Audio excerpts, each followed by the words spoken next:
All right, welcome back to the To Be Fair Show. I am your host, Johnny P. Oh, here, real. It's Q. And we back. Got another another good one lined up for you.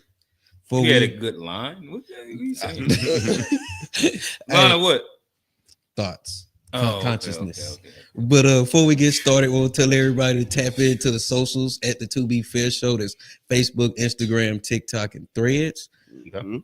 Hit the comments below, hit the like button, subscribe, get all our notifications. We be here Sundays, Wednesdays, and Saturdays. Yeah, we back. What y'all got?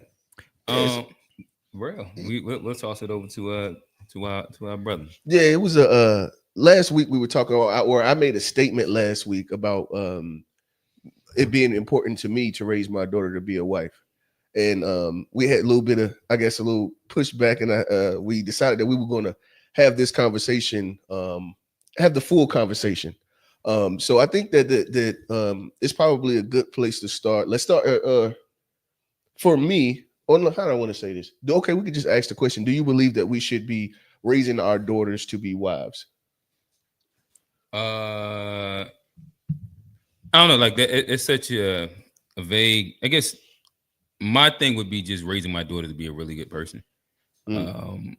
I would imagine that if you're a really good person, same with my son, that would make you a really good husband and really good wife altogether. I don't know if it's like a hyper specific focus on one thing though. And that's where I guess for me to properly answer it, I would have to ask, what does it look like to raise a daughter like a wife?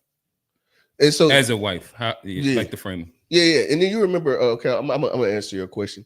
You remember a lot of the time during Kevin Samuels' rants, he would always say that like the women in our community aren't raised to be wives; they're not like taught to be wives. He would say that oftentimes in his what he called podcast. I think that it also has to do with like gender roles. If you don't believe in gender roles, then this will be something that's completely aside from where, you know what I mean, raising your daughter to be a wife. That's almost like you thinking also like that there is a role of a wife in a household. And so if you don't believe that there's a role of a wife in the household, then that wouldn't be like, you know what I mean? It wouldn't be something that you would agree with.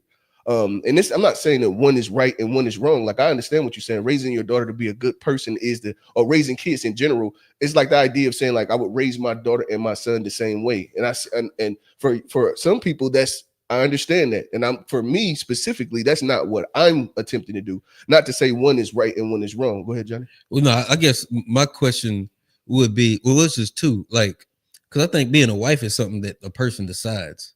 So, like, if would you rate, like, you trying to raise her to be a wife, it's like you're already choosing that she'll be married, the life for her, without letting her decide whether if she want to be married. If she want to be married, because she might not want to be. That's true.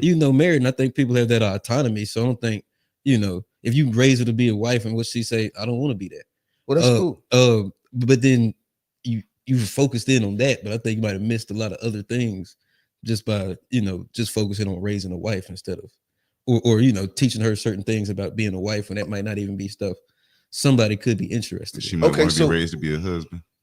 But I mean, he said what if she doesn't want to be married? So I mean, then if that is the case, I mean, I can't. Well, my goal for her is when I leave here, that she has a husband that is there to, you know what I mean, to take care of her, as I would have her take care. I'm going to raise her to understand the importance of nurturing, and because I value that a lot. Like, I think, and I made this statement previously, I think that we've undervalued the natural nurturing of a woman, and now they're like kind of going a little away from that, and that's not to me, that's their superpower.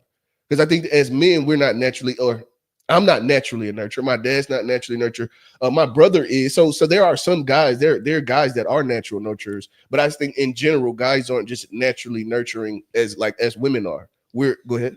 So I was about to say, can we break this question down some? Because like I feel like we're gonna end up going all over the place, and it's a lot of different questions that need to be answered before you can really truly answer this question, I guess, or have a healthy conversation about it. So one of the first questions I want to ask is, what's the difference between a wife and a girlfriend? That's a great question. I think it's the commitment. Obviously, I mean, you're not committed to your girlfriend. You're not as committed. Not about what you have to do. Like even a lot of women say, you ain't reached wifely level yet. So what's the difference between a wife and a girlfriend? As far as what they do. Yeah, like what, like, or do you think like, there is a difference? Because like, there was a talk too where they were saying like, I'm not doing this until I get the ring. Like I ain't finna be doing cooking and there was a time where you were hearing that on social media as well. Do y'all think that that's a thing that women should like withhold certain things? No. Yeah, I mean, so is there a difference then if you don't withhold certain things? Is there a difference How would I know between you're girl? good at in any of those things? No. I'm not debating you. I'm just saying. I'm just trying to figure out. So if we're saying that she shouldn't withhold certain things, then what is the difference between a wife and a girlfriend? Like what Tone was asking. I'll probably lean close to what Johnny says. Like there's a different level of commitment. If it's your girlfriend, you can kind of typically, at worst, have what, I don't know, like 11 months of connection to her after y'all break up, and that's kind of it, and that's dealing with a lease. Or I mean, if you got a kids, that's its own different thing. We're just talking about like girlfriend, boyfriend, wife, husband. In comparison to being married, I think that like you can't just wake up and be like, we're done. There is actual legal and like, tenured things that you have to do that deal with just separating this relationship, to where it leans on the fact that you have more pressure to just figure things out, work things out. In comparison to if it's just girlfriend, boyfriend, you can kind of just run away as soon as you don't feel like doing the thing. So it sounds like the contract is the difference.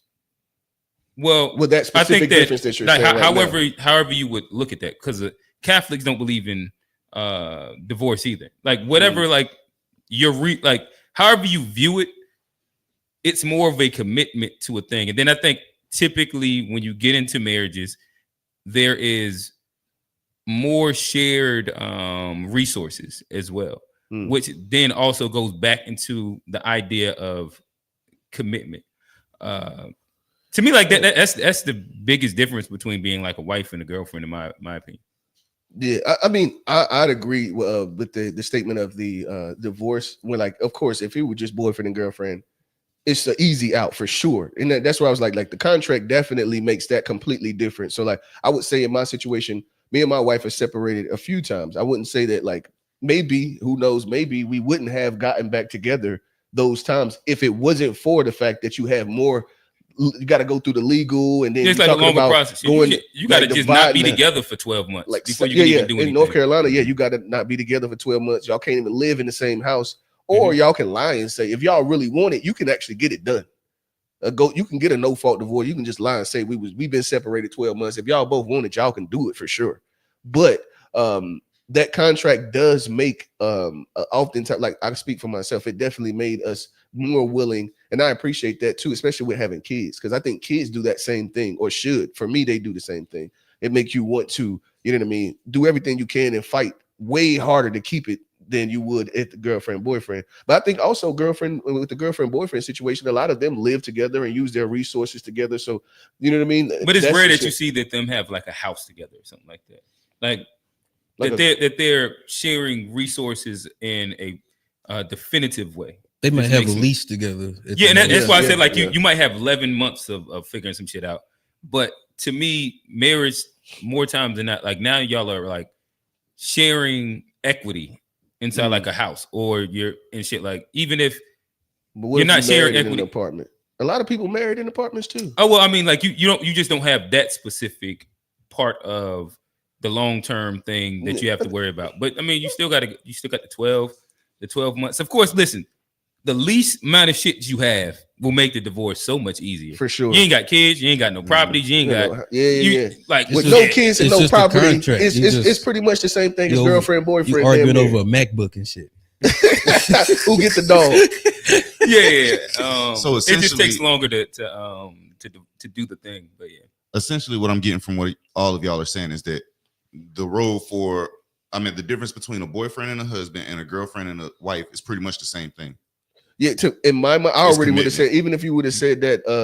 But I think commitment changes people though, because if you have somebody and it's like the power dynamic. Like if you know that she can't leave, how does that how different do you treat her, and vice versa. Sometimes that Okay, you hear the thing about like just the common quote about like women get married and they stop giving it up because they've got that commitment, and then the commitment changes. So I think the commitment does change, and that depends on your character. And it can change for good and or bad. bad. Like this isn't saying depending like on it goes. It's a one-way street. Yeah, but it's depending on your or character. Or she can just literally just stay the same. But correct me if I'm wrong. Like the commitment does add a variable that didn't exist.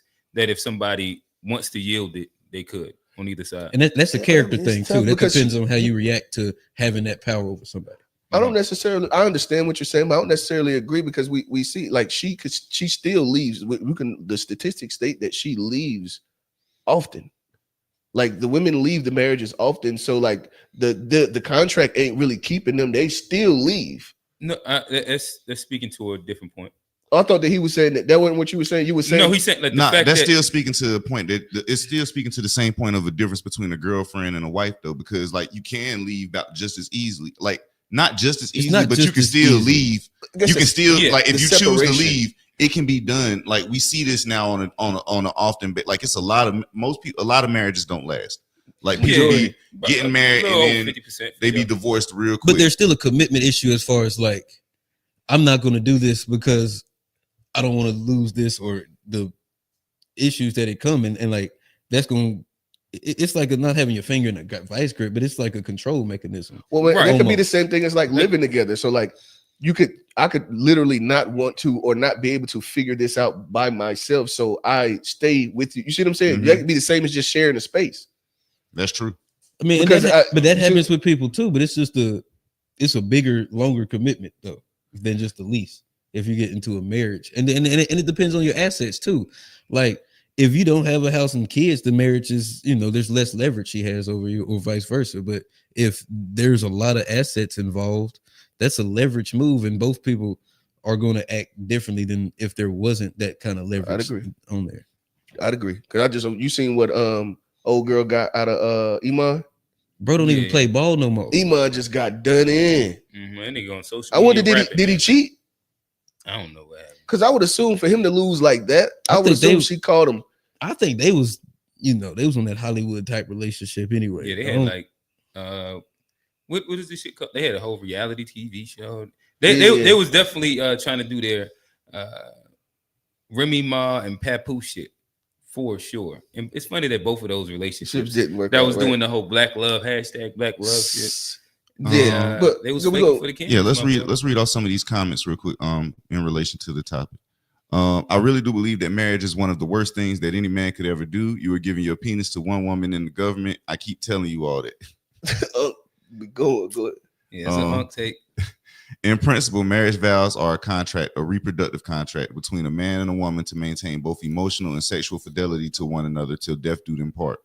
Okay. I actually thought that was a good answer. Yeah, so let me just make sure when too though. Was he just saying pretty much that the marriage is like the commitment to only be with one sexual partner? Is that what he was?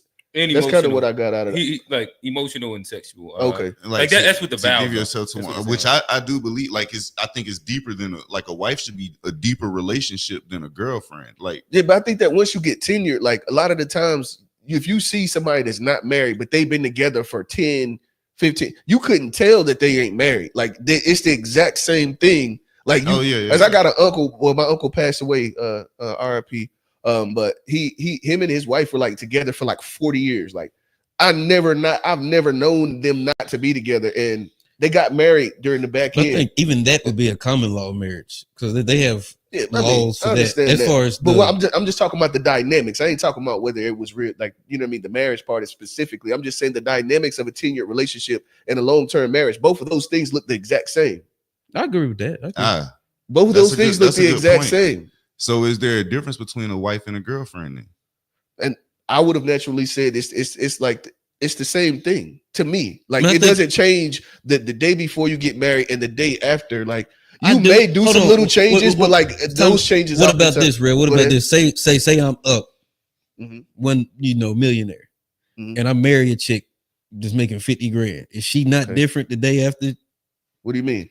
She has more leverage, more skin in Yeah, the she game. has more leverage. So Like that's But the what I'm part that I saying do is agree but with. see, is the thing is, dynamic of leverage. what I will does say exist. that oftentimes when you'll see when people are married for that transfer, that exchange, that shit it don't usually last because there was I never. was just saying this. we're not What? saying, the other day. but No, I agree with you. I was just saying this to one of our homies that we tend to have It's conversations transactional. Usually, transactional relationships do not stand the test of time. with at all. If it's transactional, that shit just not going to work, bro. The unfortunate thing, like shout out like the red pill and the manosphere for like everything that they did do that's positive.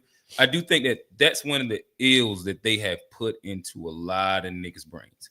Is that like you can buy got it. 35 and up niggas that's chasing 25 and under women as if this is not a trend, like you're a lick to them. Yes. Like they're not really attracted to you.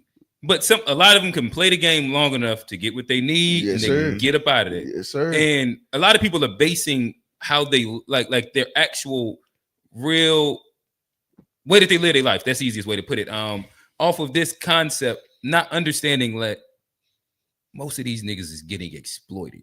Like but they're voluntarily doing it. I will say is that like a lot of the older guys, because that's what makes it worse. I tend to like be like my homie group is like 50. You know what I mean? Mm-hmm. That's like the homie group I talk to a lot of like the older guys, and they, you know what I mean? They sign up for it, and it's not even like they think it's gonna be forever. They are okay with like having a temporary. I'll tell you why. It's because a lot of these dudes, like it's our parents' generation, they're like they're not as emotionally mature.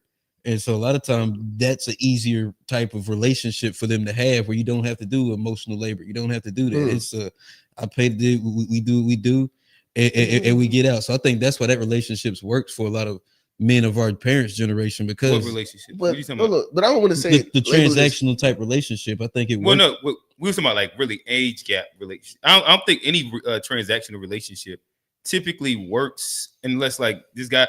Yeah, it just doesn't. Usually, women, if a woman is with you because of only money, she stays long enough to get the money and then leave. As soon as like, I don't know, like, over nigga time, be cheating the whole time. Nigga be cheating the whole time, and then she divorced you for cheating, and she was there for like 5 years, and you cheated the whole time. Yeah, she made it past that prenup. She ain't stand in the rain, bro. Well, no, I agree with that, but I would just say a lot of these dudes they get in the age gap related because they know it's just a.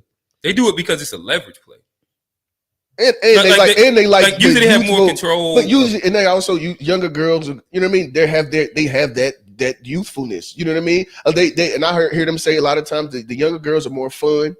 They're more, you know what I mean? Once life starts life and you start to lose some of your character and shit, and you become a little more boring. But like in your 25, you lively, your body, your skin still. You ain't necessarily even gotta hit the gym just yet.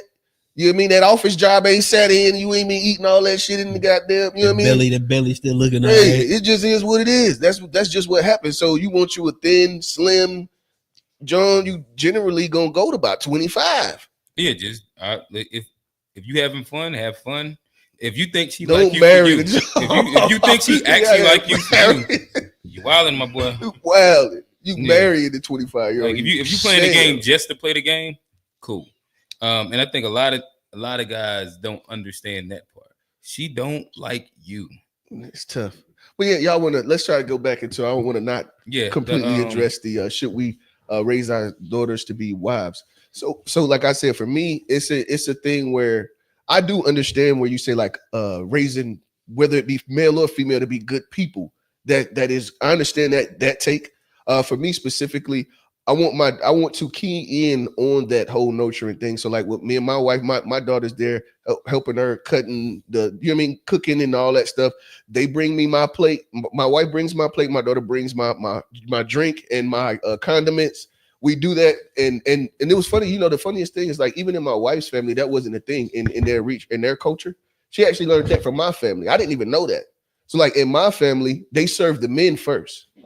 That's just how you go to the cookout. My granddaddy's getting his plate. The men, you know what I mean? Everybody's wives is going fixing their husband's plates. And that's just how my family is, right? So, and I appreciate that very much. So like, I'm a guy that definitely appreciates the nurturing of what, like 100%. So like, and you doing that for me, I'll do whatever. It's, you know what I mean? That's like, to me, that's an even exchange. Like me having to take the licks on my back and for you to have the ability, you know what I mean? That nurture me.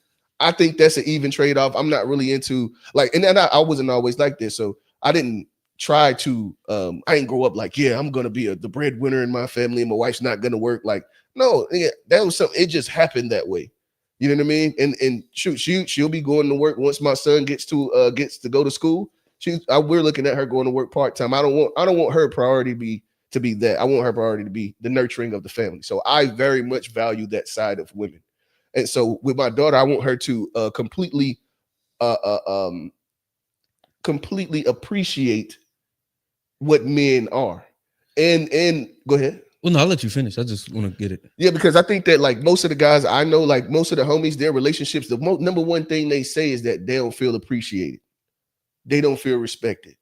You know what I mean? And even in my relationship over the years, I had to learn to be a husband while my wife was learning to be a wife because we got married so young. We didn't know what the fuck we was doing. And so with the mishaps that I see, you know what I mean, as it relates to the way that we interacted, like you can be a good person, and just because you're a good person doesn't mean that actually just translates in the same way in a relationship. Because like that's like your homegirls, your old lady's friends probably think the world of her.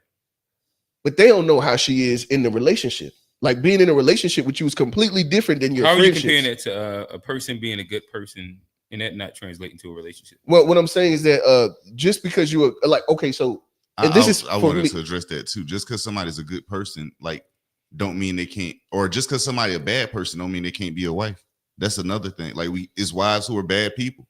Like, let me ask you this though, real. As far as us being men, and like we're raised, like you said, we're not as good with the nurturing aspect. How are we even going to raise as non-nurturers, non-nurturing people? How are we going to raise somebody to be a nurturer? So I didn't say non-nurturing. See, it's not an extreme thing. What I'm saying is that we're not as natural nurturers as they are. I think that women, like my daughter, her having that baby doll, she wants that baby. I ain't goddamn put the baby doll in the face. She wants to carry the baby doll. She wants to feed this baby and change this baby's diaper. My son could give a fuck less.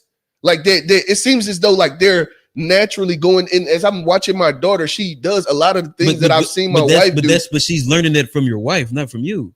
And she's learning the nurturing. So how are we even like what we shouldn't even focus on that part? I'm not saying that a man can't be a nurturer because I am nurturing to my children, but my wife has that.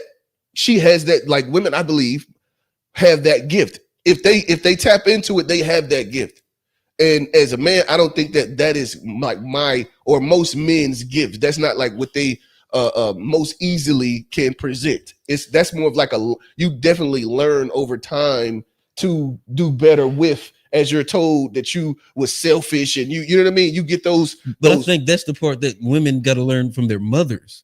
We're not gonna teach a woman how to be a good wife or be in a good relationship. As a man, I think like we can teach them the type of what we like, but there's a lot of different men out there. So you can teach her to like what you like. If you're a father to a daughter, where she's gonna learn how to treat a man from is from you, essentially. So as a husband, if she sees that, that's a no. She's gonna learn how to treat a man from how her mom treats that man. Because we as men, we learn how to treat women based on how our father treated our mothers. So we look to the person that I would say both. I think you have an influence on it too. Yeah, you definitely have an influence on it too. She loves you in a different. Like a lot of the time, girls they listen to their father before they listen to their mama. Shoot, that's the fact.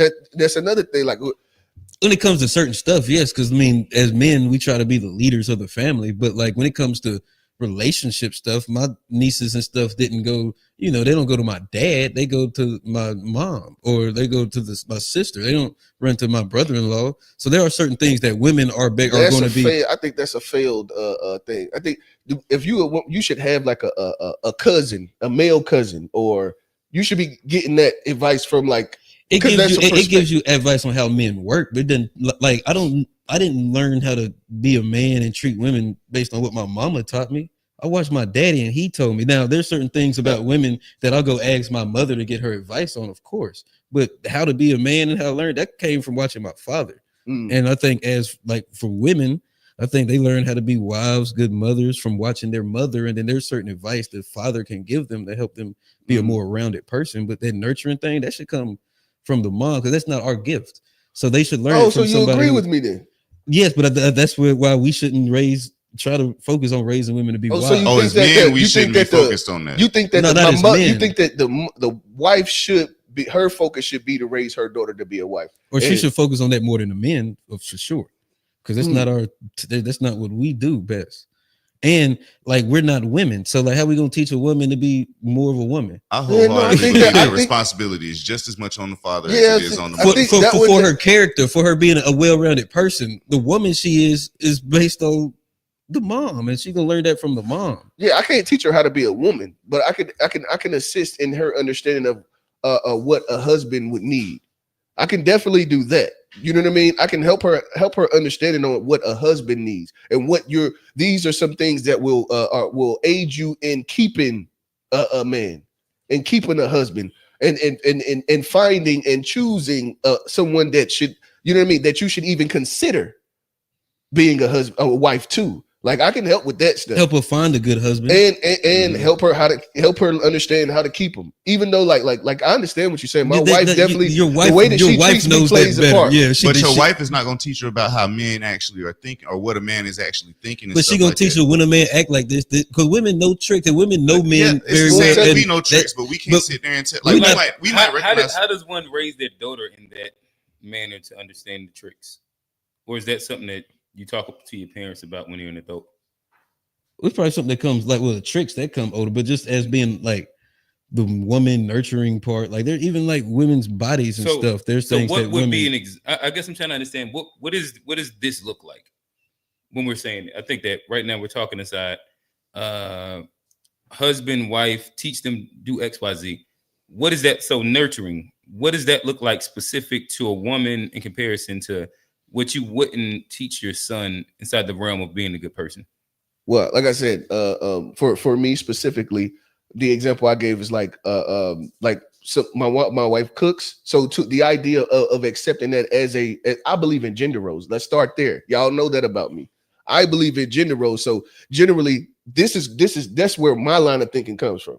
It's because I believe in gender roles. Y'all may not, so y'all gonna have a different, you know what I mean, a different opinion in that. Not saying that I'm right or you're wrong or opposite, but I'm a guy that I believe in gender roles. Like my wife's not taking out no trash, she ain't cutting no grass. Anything that has to be fixed around the house, that's on me. I don't cook. I assist in cleaning, you know what I mean, on days that I feel like helping. You know what I mean? I do help because I, you know what I mean, try to be considerate. But at the same time, like my wife stays home, I go to work. Like, so my life is surrounded, like my daughter, she, you mean it's my life. So you wouldn't teach your son how to cook? I can't teach him how to cook because I don't know how to cook. Or is that not a tool that you would want him to know? I would say that you do what you can, bro. I lived off of eggs and you know what I mean? You ain't gonna die. You ain't gonna die. Every man's been single for a minute and he know how to make a smash egg sandwich. Them eggs be yellow as fuck too. You ever made them eggs for a woman? She be like, your eggs look better than mine, bitch. I've been cooking these some bitches. I've been making these eggs forever. But I'm not like me with my son. I'm gonna be trying to bro, let's get out here and let's dig up this frame. Let's put this concrete down. Or let's go over here and look at these breaks.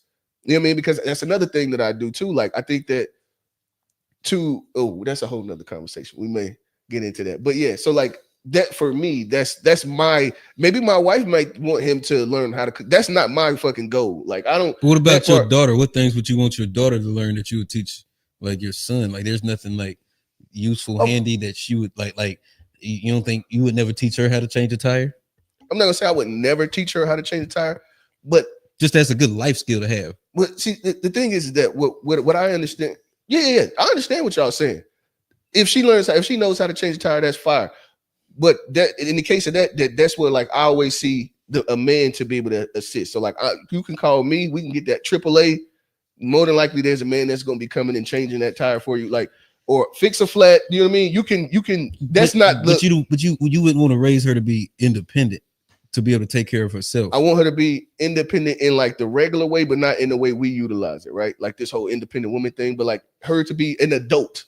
That's just part of adult part. Like if you ain't got nobody, of course you're gonna have to pay your bills and stuff like that. You know what I mean? You're gonna have to take out the trash. You ain't got no man there. You're gonna take out the trash. Like that's just normal being an adult. So she'll have a regular adult skills, but I think that there are certain ones that are specific to like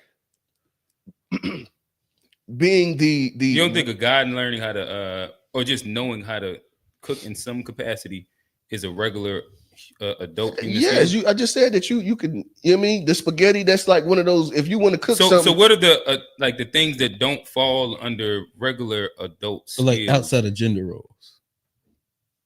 What I mean, the only point that I was making, I believe in gender roles. So I don't. You said outside of gender roles, and your question is, what is something? Well, that, what are adult skills?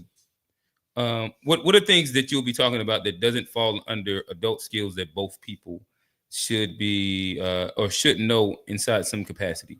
I understand that you're saying gender roles in the house, which is like taking out the trash and cutting the grass, fixing the car, and all that type of stuff. Well, most I don't really know a lot of guys that well, either you fixing it or you're going to take it to get fixed. I hang my hat on like fixing or learning to fix it, but I understand there's a lot of guys paying. Most guys are paying to get it done, but as long as that's you understand that like that's something that you're going to have to make sure is done. It's a part like as a husband and wife thing. I accept that as one of my responsibilities, just because I want to be taken care of too. Okay, so I like. One of the things I think I just want to put out this thought while I'm sitting there thinking about it. Before I got here, I was sitting there thinking about like the difference. And of course, y'all know my beliefs. So I do want to express like what it was that like my thought process in this whole thing. I think like some of the ideas that you expressed in Jeremy are just like old fashioned ideas that were based off of a premise at a time, like what the foundational premise actually is. So it's like those ideas are what was like at the time where men was fulfilling these roles is because men needed to fulfill these roles and women had to do the stuff that they was doing. Like, and things are different now. It's like everybody's still open to do things, but like essentially like what I know from my beliefs is that a man is supposed to love his wife like as Christ loved the church. So essentially the ultimate version of his love and showing his love was sacrificing himself.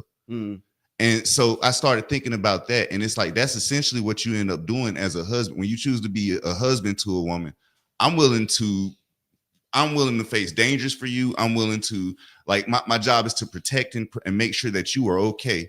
Like, so even if she is cutting the grass or whatever, that's fine. Your job is to really make sure that she is not in danger. Like she, like when it comes down to it, you were there. Like the biggest thing, I guess, is protection and showing your love, like covering her. Like making sure that she's okay. Like, and like in return for that, what you get from a wife is that she gives you that love as far as like if you think about how the church loves like how it is in reverse, it's not exactly the same. So you might not get the same thing in reverse, I kind of think. Like, yeah, I mean, but like essentially she is supposed to like honor you, love you, nurture you, be like listen to everything that you say. She like if you're saying that she should know that it's for her protection and she should be honoring that. Like, and the thing is like I don't like to use the word supposed to just because like I'm not saying that what my thing is right. This is just what I'm doing. You know what I mean? So and I do understand that most people's situations aren't, you know what I mean? They aren't this way. Like, well, I do see a lot of women like in my neighborhood, a lot of Hispanic women, a lot of non-black women like cutting grass and stuff. I do see that in other like I do see that oftentimes, just not in our community as much. But there are, I think that most people actually have some sort of gender roles, but we're evolving to a place to where, like you said, what I'm saying is like old school, and I understand that, and that's cool. In the new way, it's like, yeah, so like the dude's cooking sometime, you cooking sometime, and like the 50-50 idea is not necessarily going from a financial lens. It's more engulfing in like the everyday life as well, which if that works for your household, that's fire. You know what I mean? Just in my scenario and what I've seen work for me, it's just not that. You know what I mean? And for me, it's actually harder for me to wrap my head around like the idea of we both share the same roles. But so I got a question. Can I ask a question? Go ahead. Now, like hypothetically, your daughter, like if she grew up and was in a 50-50 relationship, would you like bills, everything, would you be okay with that? Or do you want her to be in a traditional? Absolutely. But my biggest thing is that I don't, the money thing, that's not like a big thing. If you're going to work, but what type of relationship would you want her, more traditional or more modern? Because I want her to be in whatever works for her, because what works for her ain't necessarily what works for me and my wife. Whatever works for her, as long as that shit's working, I'm cool with it. You know what I mean? It's cool. Like, but only thing I can do is give her what I've seen, that what I've seen last the longest. Generally, what I've seen last, I haven't seen these 50-50 relationships 40 years in. Generally, I see the 40 years in joints. Generally, what I've seen, okay, but what I'm saying, generally, what I've seen is the women, well, maybe she does go in working sometime, out of work sometime. She's more, her income is not necessity. Generally, what I've seen for the 40-50 year marriages, like with like my granddad, and like, which you don't see many of them, but the ones that I have seen, that's generally how it is. So that's, I can only go off that. You know what I mean? I understand. And that's like what you're saying. So yeah, that's just what I've seen. So like, and which is not many. I've not seen but a handful of fucking 40-50 year marriages. Like I can count on one hand. You know what I mean? I'm not seeing many. In just period. But like I said, the thing that I've seen, and then also my life just so happened to fall into that as well. My life just so happened to fall into that as well. So I could only teach what I have seen and what I see works for me to know that I'm giving you something that actually, you know what I mean? That I can stand and like really, I can't talk about like the other side. I ain't really get too much. I ain't had that. But okay. Go ahead. Yeah, I guess like, I don't know if like I've gotten like an understanding of the answer yet. But so what would you not be teaching your daughter with under the guise of her also being a self-sufficient adult? To me, it's more about the treatment of men, because you can be an adult, and being a good adult has nothing to do with the treating of men. Does that make sense? Does that answer your question directly? Like the way that person? What you mean? Like, I think that to me, if you raise somebody to be like a good person, they treat people good in general. That's what I would take. Yeah. Okay. So okay, I'll give you an example. I had this at work, right? So I work in the construction field, right? Mm-hmm. So I go to a job, and for whatever reason, it just hit me this day. They're literally putting the pipes in the ground, these large pipes, and putting the concrete around the pipes to erect this large building, right? And so when I was looking around, I'm like, damn, okay, we got men over there, man over there, man over there, man over there. There's no women in sight, and they're like literally putting in the work to do this thing. And so once they get this building built, this beautiful building built, and everything's in there and everything is fun, oftentimes, even as men, we forget about that process that like the men went through to erect and create this thing. So I want this value for men to be very in her mind, that is a big thing. So you could be a good person and not have this value that I'm talking about. Does that make sense? I don't really understand how to take that, other than like she should elevate a man's status over hers. Is that that ain't what I say? It wasn't a comparable to men and women. What I was saying is just the value of men, a heightened value for it. And just pay attention to the things, because what we do is like, even in this house right here, we look at the finished product and take advantage the motherfuckers that's actually in there doing the work, that's going to stay, being away from their families, and it's generally men, 50, 60, 70-hour weeks, and building the infrastructure for the whole world that we all utilize. So in my industry, I have a chance to see. So only thing I'm saying is that you should take into account, or I'm going to make it a thing that she understands the contributions and has value for those contributions. I think that type of thing will bear well in a marriage. I guess I'm trying to understand, how does this, because what you're talking about is like men's contribution, I guess, to the world in general,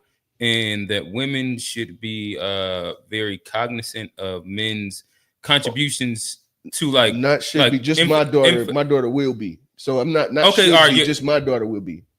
Okay, like I guess if we're like talking in this conversation, like one thing I can't do is tell you how to raise your daughter. Right. So like sure. If we're just speaking of like the general topic of should we, and this is like where to me I'm trying to have a conversation. But I can't, but just like you can't tell me, I can't tell you the right way. So like that's why I'm not trying to like get into like you as much as like us talking about it generally. Okay. Okay. I don't know how to answer, like I said, because that's just like saying should be 50-50 or traditional. Like that's whatever works for you. Typically every time that we've had the conversation, it typically goes about like what we would recommend to the masses. That's typically how, because I don't know us to just have like very siloed anecdotal conversations that only apply to each one of us, as much as like typically when we're having conversations, it's what we think that the majority of people should do. Yeah, which So is it that you're saying that the majority of people should do 50-50, or is it just that's what they're going to live? No, I'm saying, no, he's not saying that. He's saying 50-50 never came out. No, I don't even understand. Go ahead. No, he's just trying to say we're trying to make it less about us and more about people who might think like us, or like have the same, just so we're not getting personal. Okay, well, shit, y'all should have said that a long time ago. My whole shit is about me personally, and because I made the statement, it wasn't about what everybody should do. When I made the statement last week, I said it's important to me to raise my daughter to be a wife, and that's what this whole thing came from. No, I thought your question, should we, is like, I just had to reframe it. Question. Okay. So yeah, I don't think that like none of us are in a place to like tell you what y'all should do. I got you. Household. I completely understand. I completely understand now. So you're saying, should we, what the question that I pose is, should we raise our daughters to be wives? Is that? Yeah, that's what I've been like trying to answer.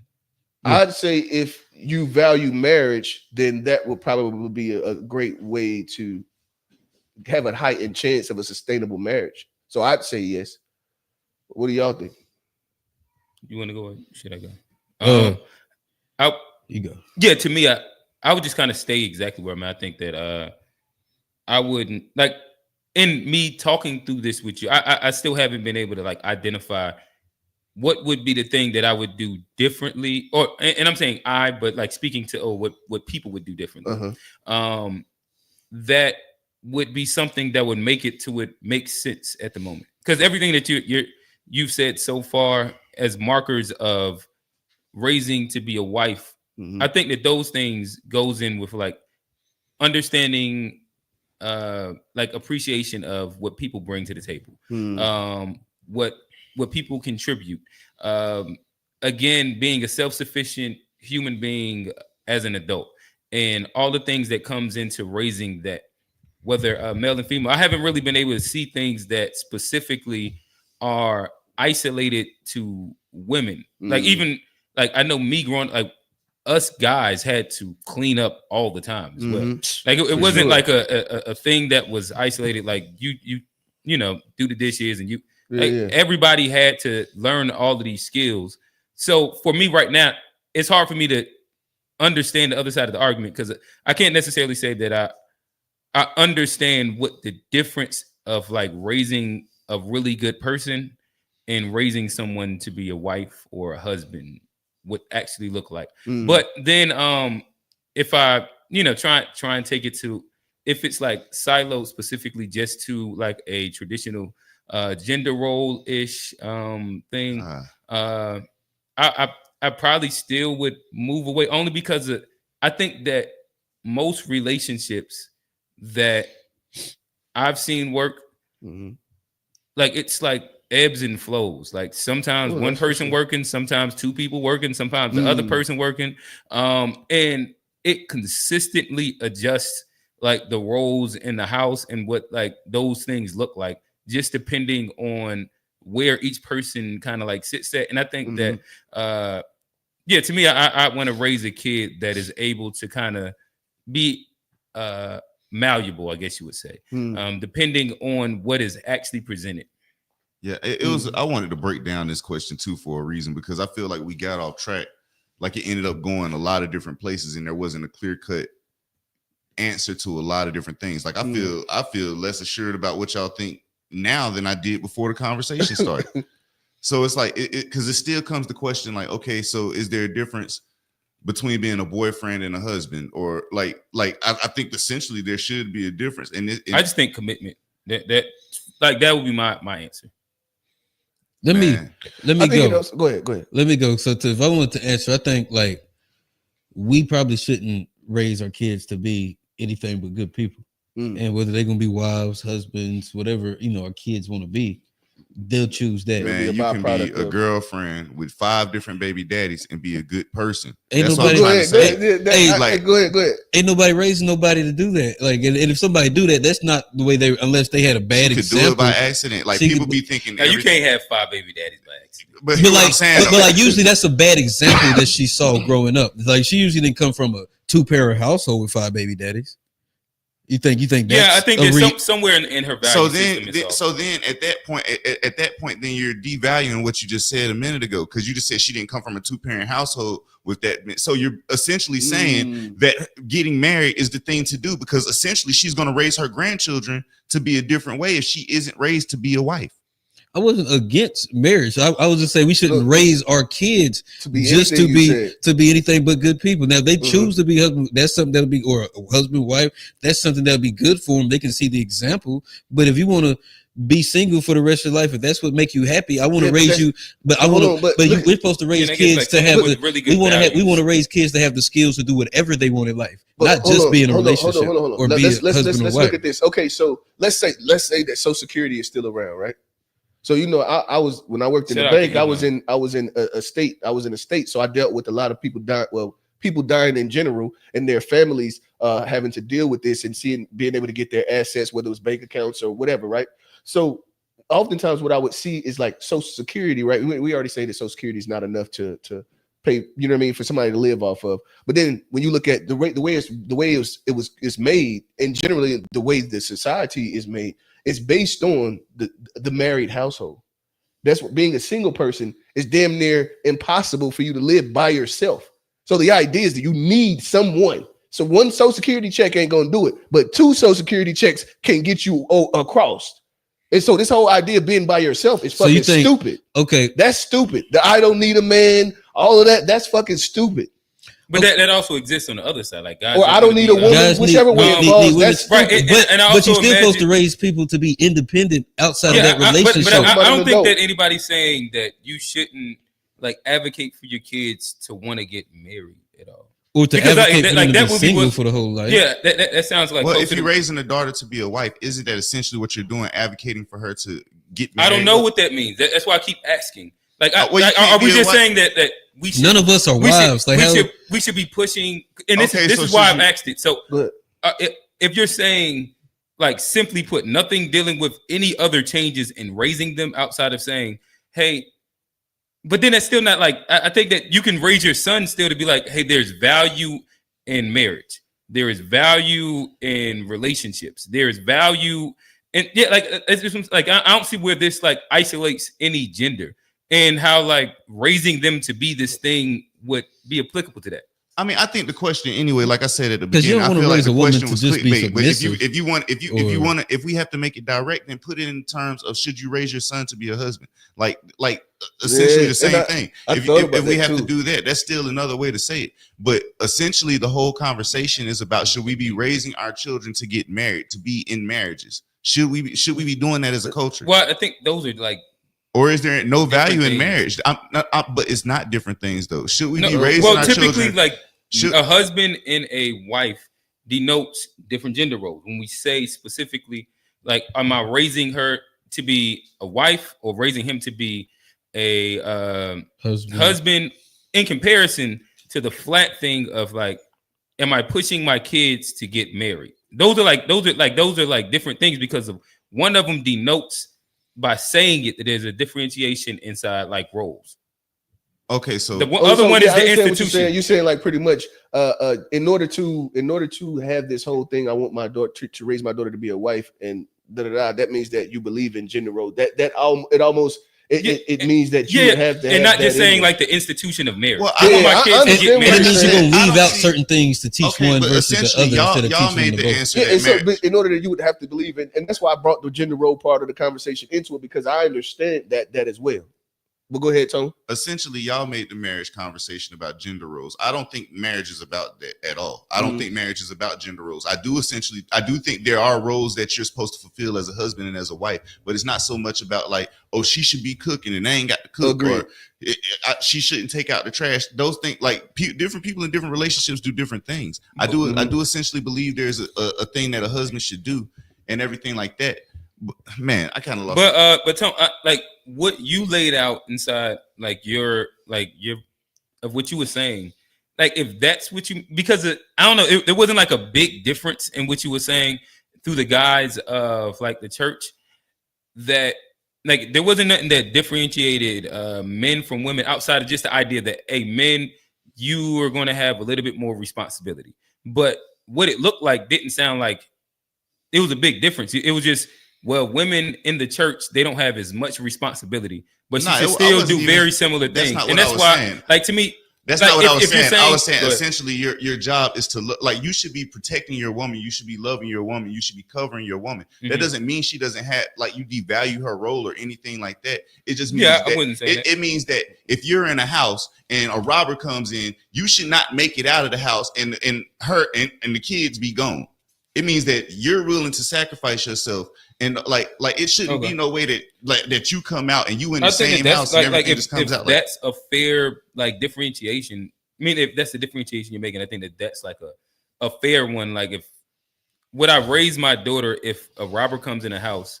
Like the first line of defense should be the man. Sure, I don't think that there's like I don't see an issue with that. Never mind.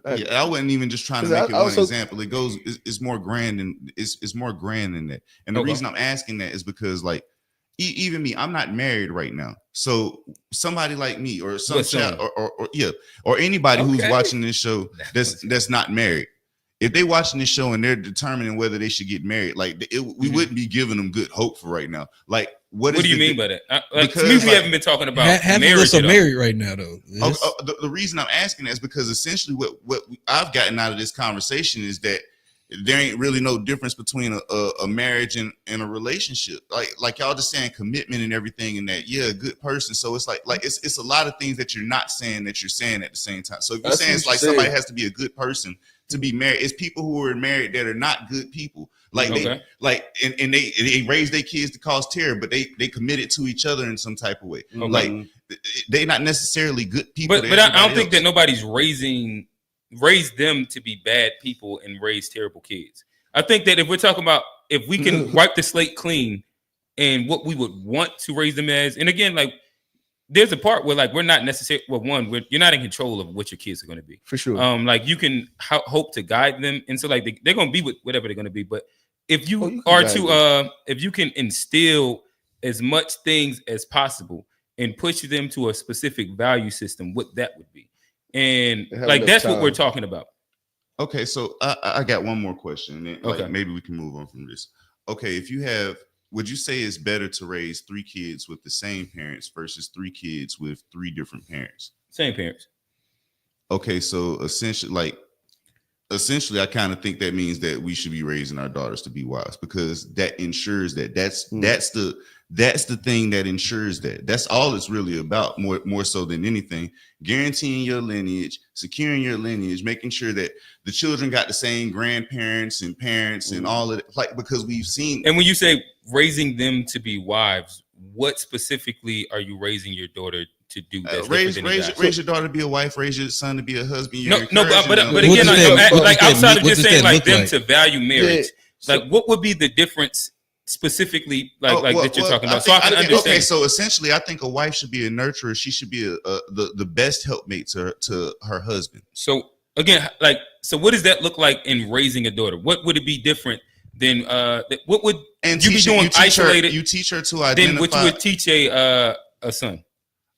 Essentially, I wouldn't think anything, because I think you should raise a daughter to be a wife anyway. So I don't think you should raise your daughter to be a girlfriend. So essentially, my idea of raising a daughter would be. What does it mean to raise a daughter to be a girl? Like, I'm trying to understand, like, what are the specifics? A nurturer and every if you're raising her to be nurturing, how would that differentiate from how you raise your son? From how I raise my son is to be a protector. He ain't necessarily so you wouldn't raise you. So what would the action? What would be an action of doing it? I understand that saying I want to raise my son to be a bro. You gonna let me answer the questions fully, or you gonna cut me off? Go ahead. Like, maybe you're gonna get into it. Yeah, no, I'm just trying to understand so we don't keep going around in the exact same circle. We did for about 50 minutes. Yeah, that wasn't my fault. But clarification on what I'm saying here, like, like I don't think you're gonna necessarily raise your son and your daughter to be the same thing. If you're raising your son to be a husband, I just said that he's supposed to be the sacrificer, then you need to be raising him. And we're not all necessarily doing that. I'm personally not doing it. Like we're not all necessarily doing all of these things, but I don't like dismissing things just because I'm not fulfilling the thing that I need to be fulfilling. Like I'm willing to say that, hey, I'm not fulfilling this thing, but I do think we need to be fulfilling it.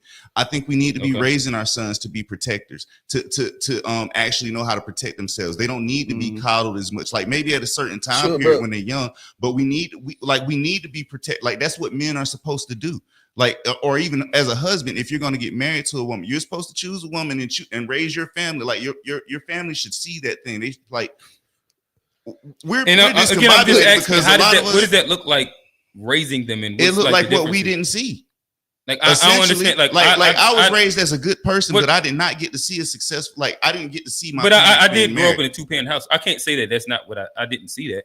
So you've seen it, but that's what I'm saying. That's exactly what I'm saying. The reason you don't know what the difference is because you didn't grow up. No, I'm literally just asking what would you do different? How do you raise your wife than the girls? This is the only thing that I keep asking. So I don't know what do you not think that there's, and I understand you're trying to get a specific way, get them to answer the specific way you want to. No, I'm just trying to get some. You're trying to get them to answer the question a specific way, to answer your question directly, a specific way. You're looking for like if you take out the gender role thing and you just talk about being a good, so let's start here. Do you believe that boys and girls should be raised the same? They should be raised the same. I think like similar values. I don't think that there's these big differences. So you think you believe that men and women are equal? Are they equal? Yeah. Do you believe that? Yeah. Are you meaning to say the same? Is that what you meant to say? We're not the same, but we're equal. So okay, well maybe the same, but of course. Oh, whatever, bro. There's a big difference. What I'm saying is that men and women aren't equal? Do you believe that in marriage women have different strengths than men have, and generally speaking, and generally men have certain strengths that women don't? Can I answer that? Yes. I think you should raise your sons and your daughters the same way because we're gonna have different strengths. So like growing up, everything my sister got taught, I got taught. Now there's obviously things she's gonna be better at and things I'm gonna be better at, but I was in. They taught me how to clean the house. They taught me how to do laundry. They taught me how to cook. So all those things that would be considered a wifely's duty, I still had to learn them. Now whether they became my strengths or not, same with my sister. My sister was outside. There's things that she had to do outside. She had to learn how to take care of her car and stuff because my dad knew there was going to be a time where he wasn't going to be around and he didn't want her to depend on anybody else. And he wanted her to be self-sufficient. So I think that's the key, is to raise self-sufficient people. And self-sufficiency is going to look the same, like especially true self-sufficiency is going to look the same for a man and a woman because all the jobs need to be done. I haven't heard what the differences is. I mean, I feel like I've pointed out differences. Whether you what would it look like? I don't know what it looked like outside of saying provider and nurturer. What would you be doing different with her than you would be doing with him? That's the only thing I'm trying to understand. So I can understand if my answer is yes or no. Like Tone gave one example that I agree. All right, this is a difference that I could be like, all right, I would raise them different inside this one. If somebody is an intruder in the house, who would be first one? It probably should be you.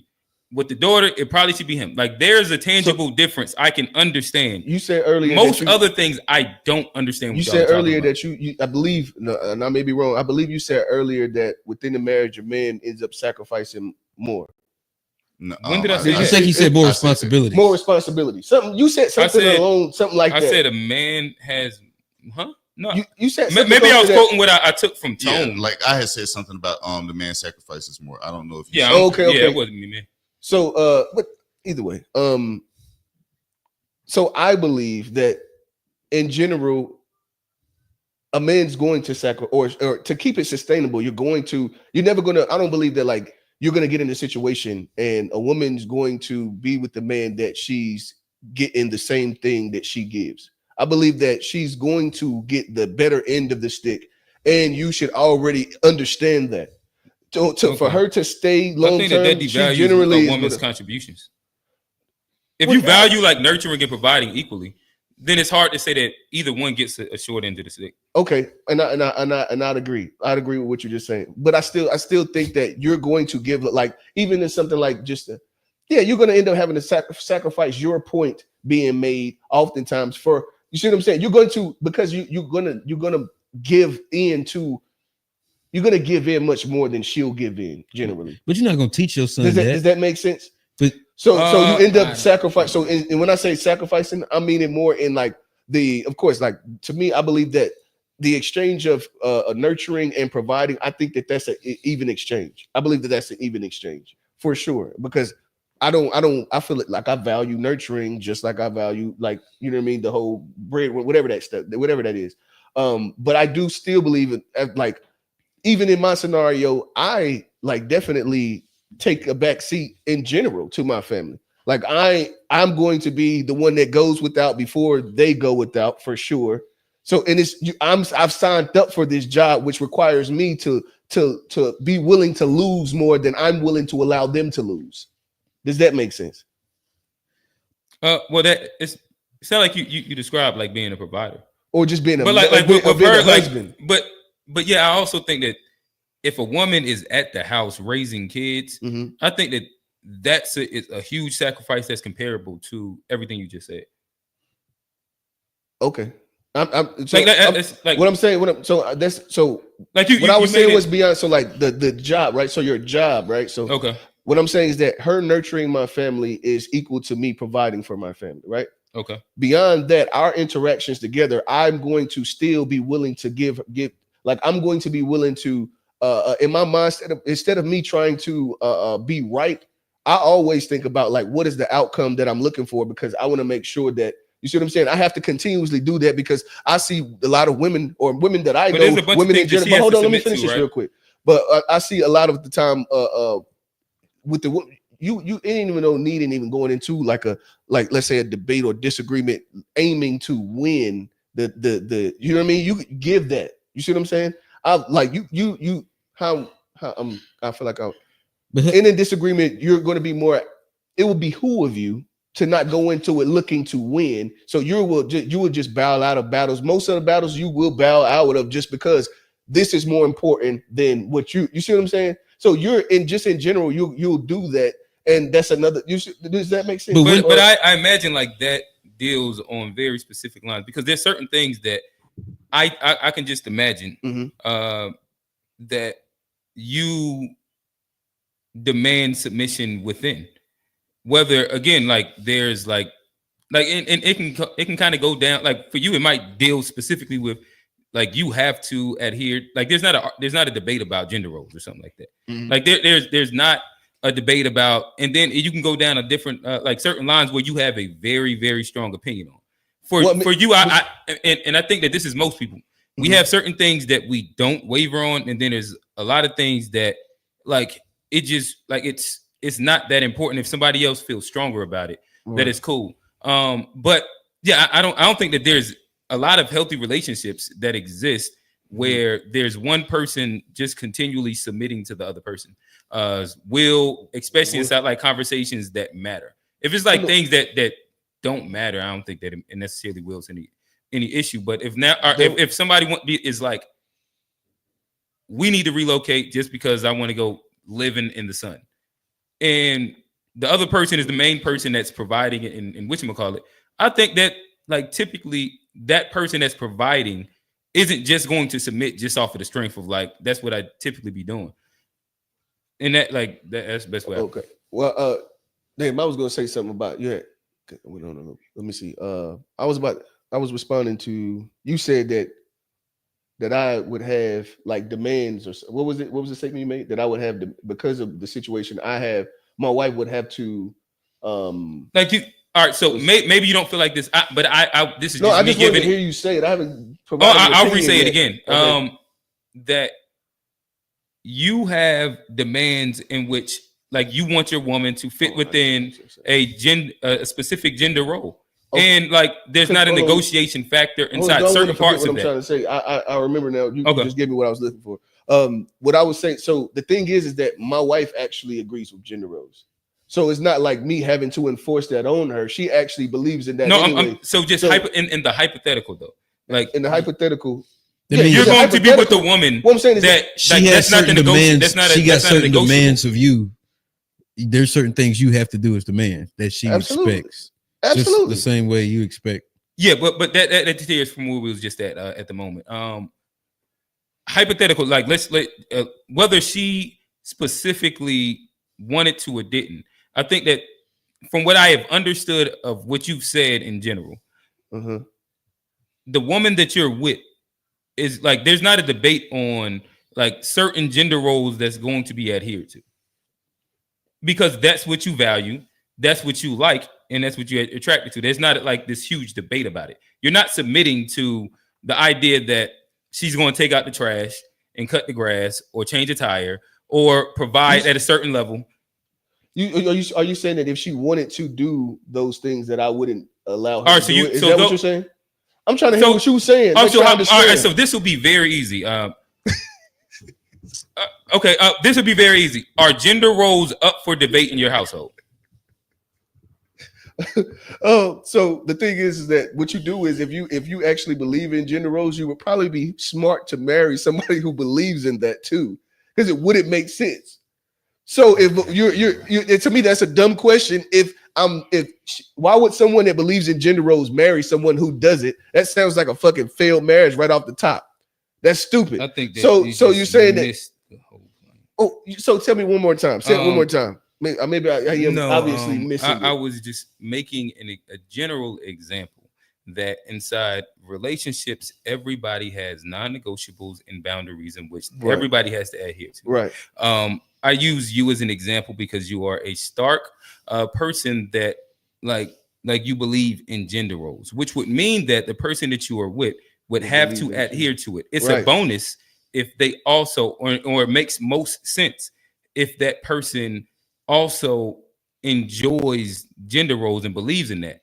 But at the same time, that's something that wouldn't be negotiated. That would be something that for you would be or for value. a person that believes in gender roles, that would be something that would be a non-negotiable. Yes, that's the entire point. Bro, that's a fucking given though. Like to me, I thought you okay. What? Go ahead. Y'all aggressively agreeing over there. God damn. Bro, it's like a very the way the comments is hot over here. It's just a lot of comments. I already bro. know I'm finna get served. In today's time, the shit that I'm talking about definitely ain't the shit to be talking about. Man, but no, this was a good conversation because I do like essentially they mad at both of y'all. I think we might have did it. I think we might have did our audience a disservice here. I don't know if we handled this topic all the way correctly. We might have to go over it again because we didn't. It's a finite topic. I feel like so. It's like I don't know if a disservice, but we didn't get it all the way like we could have. Let's get some comments. I'm gonna read some comments. Let's get some comments to see what they actually say. I explain put your opinion on these people. We put words in their mouth and shit. Let's hear what they said. Someone want to unpack. Tom better be on the comments too. Be like, they said if you are committed to love someone, you don't have to go out. We got a lot of comments, so I'm gonna go through these. If you're committed and love someone, you don't have to go and put your name down on any government document stating that you love that person. Love should come from your affection and doing, not government. I'd agree. We'll need people in our business. Yeah, that was on. Well, let them run down a bunch of them before we start getting comments here. A piece of paper is the difference. One costs money to break up. I'm 35 and I'm married, and I think people are just looking for something that they don't even know what it is, but they feel like they aren't getting it. The Western conception of love is false narrative due to romanticism. Marriage should be based on reason and not on fleeting emotions. I disagree with Johnny because look at what most deal with women that were taught not how to be single moms, not women that are taught to be wives. Most men deal with women who were taught to how to be single moms, not women that are taught to be wives. A dad can teach a daughter to be a wife. Johnny. Fair enough. I mean, I disagree with his statement. We done. America lacks a strong marriage culture. Baby daddy / stepdaddy culture is seen as acceptable these days. Great. The man can definitely show the daughter where and how important the value of a man who loves her and is showing loyalty and dedication to her to feed into the understanding of longevity. Shouts to Dave. If you raise her to be a wife, she won't have to change her own tire. that boy David. Hey. If you are having gender roles, trash, lawn care, lawn, car maintenance, what is her roles? When you have to come in the house sometimes, cook, maybe wash dishes, clean, what is her role? You fucking do it. No, I'm just playing. Shouts to Where my plate at? right. The fuck? You see what time it is? That's just Pat, I'm just playing.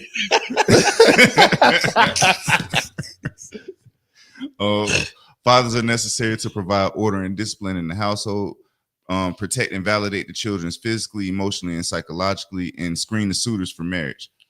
Father and husband is a sacred duty. Agreed.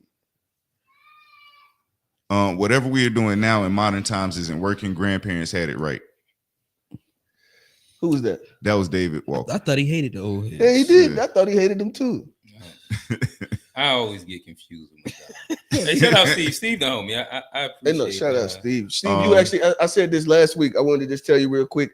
On Unpack, you made the statement about the people that are actually benefiting, the black or the Democrats that are actually benefiting from the. Yeah, hey, shout out to you for. I appreciate that. I never thought about it that way. That was fire. The institution of marriage is intended to be transactional. Kings married their daughters off of armies. Marriage for love is a modern concept. They raised their daughters to be wives. Oh yeah, who did? Them kings. Yeah.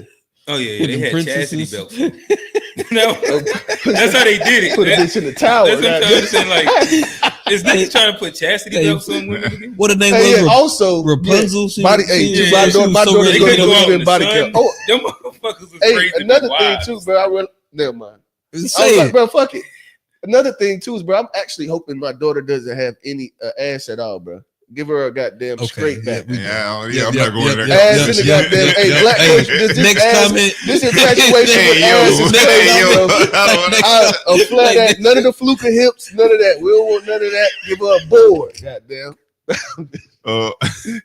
The elephant in the room here is that a successful marriage requires gender roles and a patriarchy. This is why feminists hate marriage so much, for real, for real. Who was that? That was Chuckle. I thought I was gonna get shamed in this motherfucker. I ain't It's more comments. I'm just sharing these. just oh, so they coming. It's a lot. It might be. Shoot. I think everybody caught something for something they said. You guys are kind of flip flopping. Last week you said there's no such thing as a boy or girl. Not we. No, that wasn't us. Nah. This week you want to raise a girl to be a woman and a boy to be a man. Which one is it? All talk. Hey, I hate the y'all shit. Like, yeah, we have different opinions on this show. We do not all agree. But also this niggas like if you ask a question, niggas denote that as your opinion. Yeah, it'd be like, I could be like, hey, this was an that's interesting true, point. I don't necessarily believe it, but I think this is good dialogue. Nigga, you believe it? No, I just fucking know we have a goddamn podcast. Nah, Cuban, you know. So you do believe in gender roles? No, you do believe a woman can be a man. Do I believe a woman can be a man? like my natural space is like no, but again, I thought that was an interesting I was just thing. posed the question. And depending on like how we go with sex, like to me, it's a bunch of shit that I don't think about and care about. And like what trans people is doing, that's not that big on like my agenda of shit. Hey, that one's for you right there, Tone. Yeah, I know. That's why I highlighted. The mystery person is not answering the questions, in my opinion. Who's the mystery person? Shout out G podcast. So a boyfriend doesn't need to protect his girlfriend. That wasn't what I was saying. Well, let's get through it. We don't want to really respond to it. Yeah. I mean, I was gonna respond quick, but yeah, I was answering the question. Q just doggone throws the question out in the way that he wanted to be answered. For a man, there isn't a big difference in being a boyfriend or a husband besides level of trust with important decisions and details. Oh yeah, he got the last four. Okay. Meaning he not going to be with the woman who was cool with putting his son in a dress, so he naturally searching for somebody who on important issues have the same values. Well, yeah, I'm definitely not doing that shit. Who putting the? Hey, shout out T. That's the homie. That's the Panthers one. Mashan said the same thing. Mashan just posted the same thing that Johnny has said, that a man can't teach a woman how to be a wife. He can only show her the way woman is supposed to. I'll take that answer from her because she is a wife, indeed. And so, she's raised. Yeah. So she raised what? A bunch of people. She's raised two husbands. She raised. She raised. I will ask.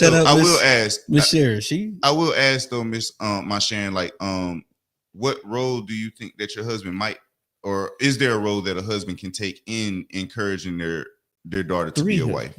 If they wanted their daughter to be a wife, is there?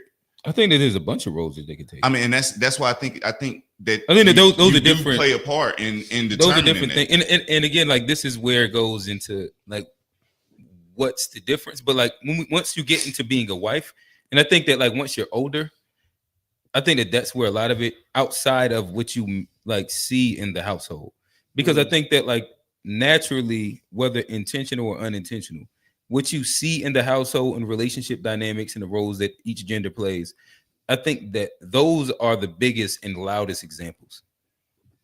Okay, so one thing I just thought about, one thought I just had. So essentially, on the other side of things, a woman can't raise a man to be a husband then either, right?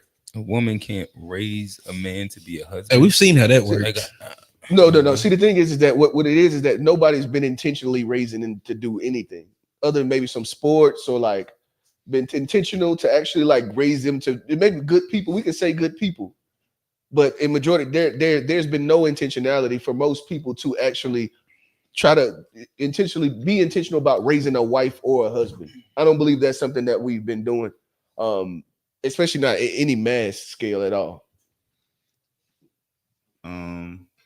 Yeah, it was a whole lot of comments. I'm trying. Shout to the chat. That was fire. Shout out. Yeah, we do chat. appreciate it. A husband can teach his daughter what men value, how to value what men do, how certain men like to be treated, and certain skills. It takes both to teach both. I'd agree. I think it's important. I do think it takes the family unit, and that we should be raising our daughters to be wives, and we should be raising our sons to be husbands because we need marriage in our community. I do think it's important. 100% agree. That's a dead shoe. You mess around and don't even see your grandkid. You know how those baby mama, baby daddy situations be crazy. Those should be crazy. Yeah, and I mean, raising could be just simply encouraging. I don't know. Like in that case, like I don't know if it's necessary, like encouraging them to get married because they can grow up and just make the choice to be in forever relationships. Like, well, I'm gonna be 7 years in this relationship and 3 years in this relationship and 5 years in this relationship.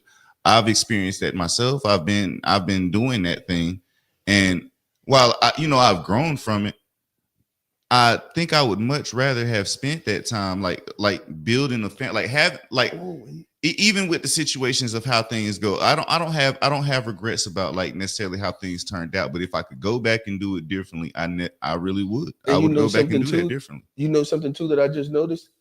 Both of y'all, and I'm not saying that this is the reason that y'all have this idea, but it is maybe it's coincidence. Well, I don't really believe in coincidences, but you all being raised in a two-parent household versus us not having that could also play a part in, because I didn't have my moms and pops wasn't married. I've not been able to see enough of what it looks like. So my thing is I want to intentionally, you see what I'm saying? Be intentional about the thing. That's a good point. Because I haven't really had lived that. So you know what I mean? And that may be where that comes from too. No, it could be the POV is on this different, right? Yeah. Like, right. Hey, that's a great point though. That's a great. It's like how rich people don't think nothing about money, but poor people be looking at them thinking they like. All we think about them is about money.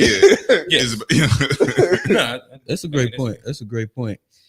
What y'all boys? Y'all trying to take a couple L's? Gotcha. And what I guess do we want to get into the? Well, I could just use that shit as my question. That works. All right, let's go.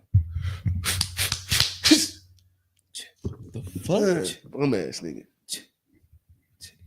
Y'all can go for second, bro. That's cool. No, y'all can go for first. I'm going second. your ass up. Yo, bum ass. So we know where you're going. Oh damn. So yeah, get yeah. I'm second. Get your shit ready, big dog. Get your shit ready. Yeah. No. So this is what unless you want to concede. I'm gonna have Tone first. Oh yeah. Yo ass last. Wait. Tone. Like you just gave up. Like this was first. Oh, I didn't pick the order. You get to pick the order. Okay. You just got them. Okay. Go ahead, bro. So No, nigga, you're not making choices right now. Oh, so I don't get to just go first. God damn it. All right. I'm still trying to goddamn. The man try to just because you beat me means you still lost. Yeah, because you trash. You and I was feeling so good about it. You still lost. I was feeling so good about you being trash. It was throwing me off. You forgot that you lost. Right. Yeah, I did. That'll be it. Oh, now this is one that's been go to old girl with the baton. Okay. Y'all seen that, right? That's Nah, one of I the ain't hot seen it. I topics. saw that shit, bro. That she a damn lie. Hey, this is This is the video that she's She a damn trying to lie. tell Your y'all videos ain't wanting to load that up. it was an accident. Let's refresh that. Your videos ain't wanting to load up for Oh, whatever Rel reason. sent Because the I'm the encrypted GOAT. one. There they go. I And was then it going. disappeared. That's crazy. I was Bro. gonna hit y'all with the why Where the fuck studs they have, went out? Why don't did they have do to be that? 6 foot tall making 100K. I already told you why. Why is it, Johnny? Why do studs have to be 6 foot tall? What is it, 6'1" and have 100K? Cause they can buy whatever size strap on they want. They go into Yo, I don't know what's going on with Rails. Y'all see this, right? Yeah, try and open up inside the incognito. They get that shit with a curve to the right, curve to the And damn, that shit crazy. Just imagine you could goddamn put the rolls and the them goddamn shits vibrate. Like we what we gonna do? custom joints. You got the goddamn custom package. Oh, Man, custom That's package. a losing motherfucking game right there, boy. That's a losing game. Hard out here for I gotta men, go bro. with genetics, and you can just go and purchase a motherfucking Go with preference. a BBC out this motherfucker. dang, I gotta log in to do that. Yeah, it's not going there, bro. Okay. Bitch went and bought a BBC. Send something else to your chat. Anything real. Oh, I'll go. I'm gonna send the same one. Nigga, you was last. Fuck you talking All about. right. Well, Well, yo, mean. I guess See if that we will can work. flip flop it real quick while we figuring out Rail's thing. You can go to mine's, and I got about 4 of them in a row that we can run. Go to Goddess Ayana. Shout out to the her. right there, Shorty. Only Right. Shorty. Second that's on the right. screen. It's only yeah. Bro. We don't be knowing who these people is, man. Social media have been duped into believing that Black issues are being caused by a certain sex. But the reality is, our issue is that a lot of us don't recognize and don't act as if we are under socioeconomic warfare by our oppressors, causing enormous amounts of depravity in all areas of our lives, which trickle down from the community to the family to our relationships. And unfortunately, our enemy has convinced us that we are each other's problems versus them being our problem. The solution, you ask? Informed unity. A lot of Black people on social media have been duped into believing. Hold on, let it run one more time. I started ADD started kicking. A lot of Black people on social media have been duped into believing that Black issues are being caused by a certain sex. But the reality is, our issue is that a lot of us don't recognize and don't act as if we are under socioeconomic warfare by our oppressors, causing enormous amounts of depravity in all areas of our lives, which trickle down from the community to the family to our relationships. And unfortunately, our enemy has convinced us that we are each other's problems versus them being our problem. The solution, you ask? Informed unity. Shout out to the homie. That's my take at ending the gender war. But No, that's great. I mean, that was very well worded, very articulate the way she put it. Because I mean, a lot of the issues we do have, it ain't because Black women are bad or Black men suck or any of that. It's the conditions that we've come up in and that we're products of that create the disunion. And it's a intentional. Tell me the group that just live like amazingly with low socioeconomic standards.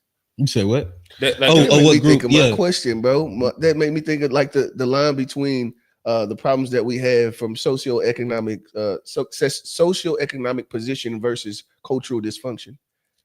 That's kind of what that kicks to. Well, kind of what you just said kicks to. But to answer, let me see. I don't look at it as a gender war, bro. I don't think it's a gender war. Okay.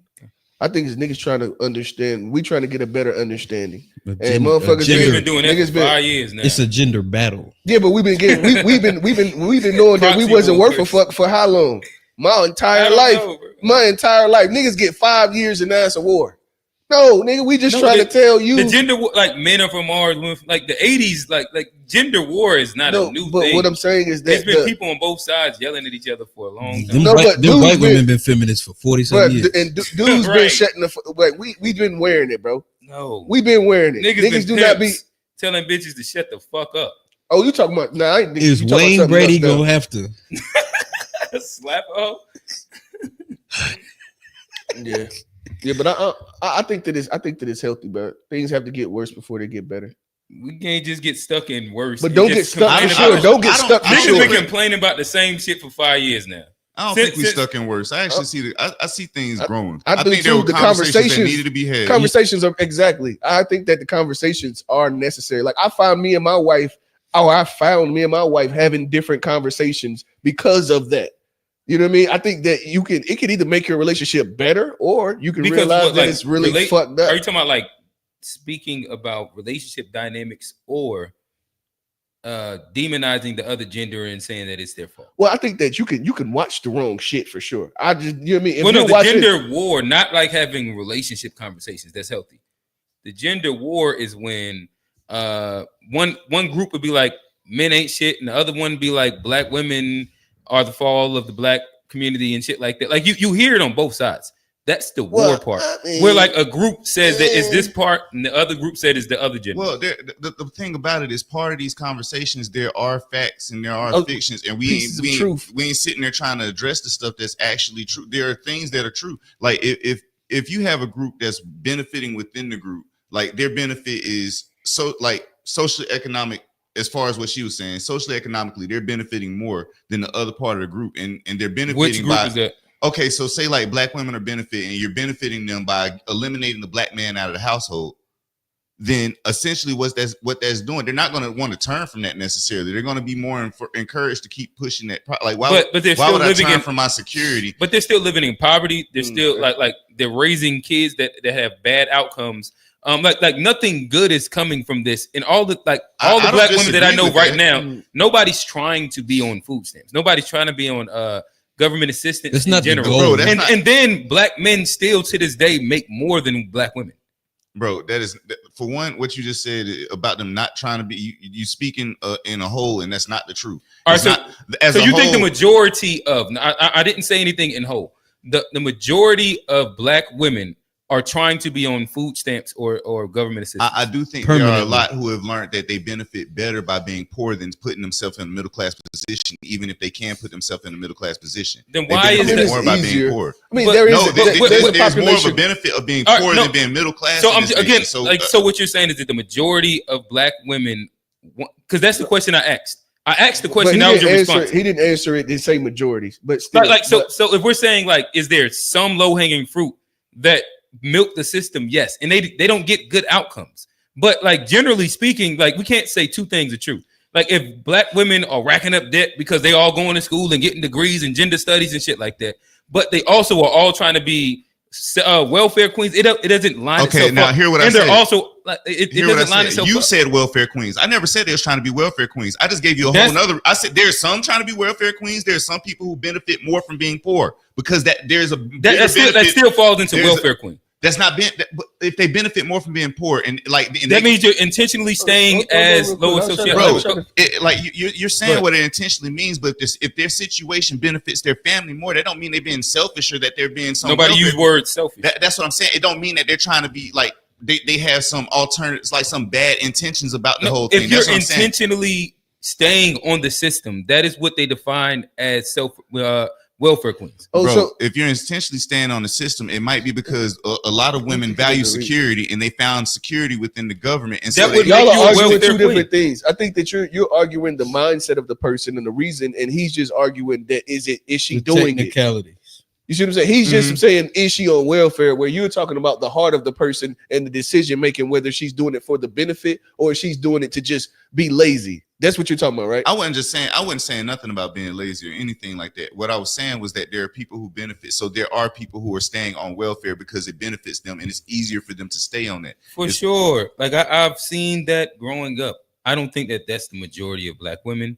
And I don't think that there's no number that goes to that. Like you can't have the highest graduation rate, highest degree rate, and like again, also say that they're hyper on welfare and all these different I things. don't know them. These things don't line themselves up. And And all them graduates know the just to food stamp clarify, lady. I want to make sure that I'm not saying the I want to all make sure them that we're not graduates know the saying. food stamp lady. I just want to clarify, Yeah. we're not saying the majority I of need a black food women stamp. are on welfare. Me We're too. just talking about. We're not saying the majority of black women are on welfare. I don't think We're that they like had this hyper fixation. Can I finish my?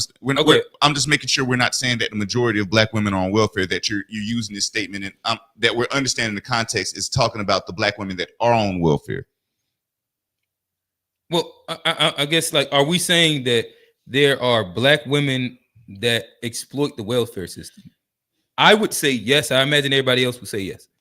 And like, I also, and I tried to point that out. They don't get good outcomes. A lot of them are getting good outcomes. I've actually seen some Not pretty, from their some pretty kids. decent outcomes. Talking about from the- Yeah, because I don't see, know, the bro. thing is that Are you just talking about because, like but hold on, they just just because you're milk on it? welfare, though, because you know Section 8 housing, there are some nice neighborhoods with Section 8 housing. Mhm. Like I'm talking about motherfuckers living way better than I'm talking about like houses, $400,000 houses being Section 8. You Yeah, but- niggas are like people are literally getting. But we're talking about- not somebody that rental just got properties. We're not wanted, talking about but sex. like- We're talking about the single parent households it- that are stuck. Well, in that's still this. that's No, for sure. But that's- they're making sure that we understand. Like we're saying the same thing. You're not talking. Are you talking about someone that is staying on there intentionally, or people that have used that to get into like a better space? Well, I'm talking about like see, the people thing- that have stayed on welfare, government, like general government assistance, the welfare Right. queens. They're See, like every statistic points to that they don't have good outcomes. But hold on, what I'm saying is that's why I think that like to humanize it as well, right? So you can be a person creating and breathing into your family negative income outcomes. You can definitely do that. But what I'm saying is that or what I believe Tone is saying, which I excuse me, I've known some people who were on government assistance, Section 8, and utilizing these programs, but it wasn't like what you wouldn't even want to call them welfare queens, because that always has a very negative connotation to the individual's But heart. I You might So not even what I'm know saying they're on is- welfare. Yeah, so what I'm saying, only thing I was saying was that only thing I was saying is to differentiating like there it's just because you're doing that don't necessarily mean that your heart and your outcomes are going to be negative and your heart is in the place where are you you're saying that the majority of people? Nigga, I ain't say majority. I've not said majority. So because like right now, I'm not making a morality statement. Like That's again, what I'm like saying. Tone, I've had, that's why I said y'all disconnect, because Tone Okay. was making a morality statement. right, but my thing is that I'm not putting a position of morality on somebody that is on any version of government assistance, because I've known too many people. There's been so many people close to me in general. And so like to me, having a morality directly, like a morality statement about conversation about it, I'm going to lean on the other side, in which I don't think that these people are evil and vindictive or anything like that. That's not what I'm saying. I'm also saying that I think that this is inside the minority, and that generally speaking, the same group of people, no matter what you deem their morality, the outcomes aren't the greatest statistically. When you broadcast this on any group, this is black, white, whoever you want to put it on. Yeah, we got off the meme. I don't Okay, remember how we yeah. had got to this conversation. Yeah, I'm like, we was on the meme, and I was like, okay, we was on the meme, and then the meme was talking about such and such. Okay, yeah, Nigga, next did my meme. memes work? Or were you gonna just take your turn first? I'll go ahead and finish up. Yeah, All right. I got a couple. Make that nigga go last, Tone. All right, No way. so scroll down, Tone. Just because I thought that this was hilarious. Go to the top right. Top left. Right here. When I went to his bedroom to say goodnight, and he was crying because of the abuse that he was enduring in this school system. Then why did you stay in Mexico? Oh shit. Oh, I see you this ability. oh shit. That's executive of what That fake outrage they had, bro. Oh, I can't believe you James, said that. why would you say that? James. No, that was. So what he was talking about somebody like messing with kids, or he was talking about No, He he said like about this the was a boy crying. Hispanic kid that was at an elementary. This looks like a PTA meeting, and he's complaining about his treatment of his son. And then that guy said, "Well, why you didn't keep your ass in Mexico?" Pretty much. Wow. He thought they voted for Kamala. No, he thought that they voted for Trump. Yeah. He thought the audience voted for Trump.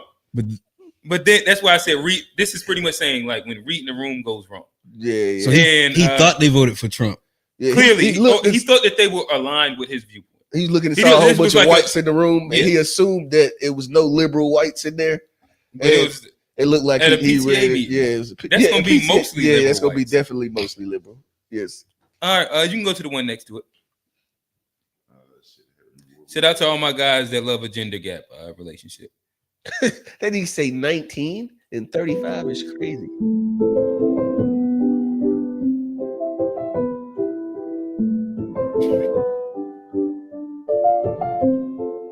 Oh shit.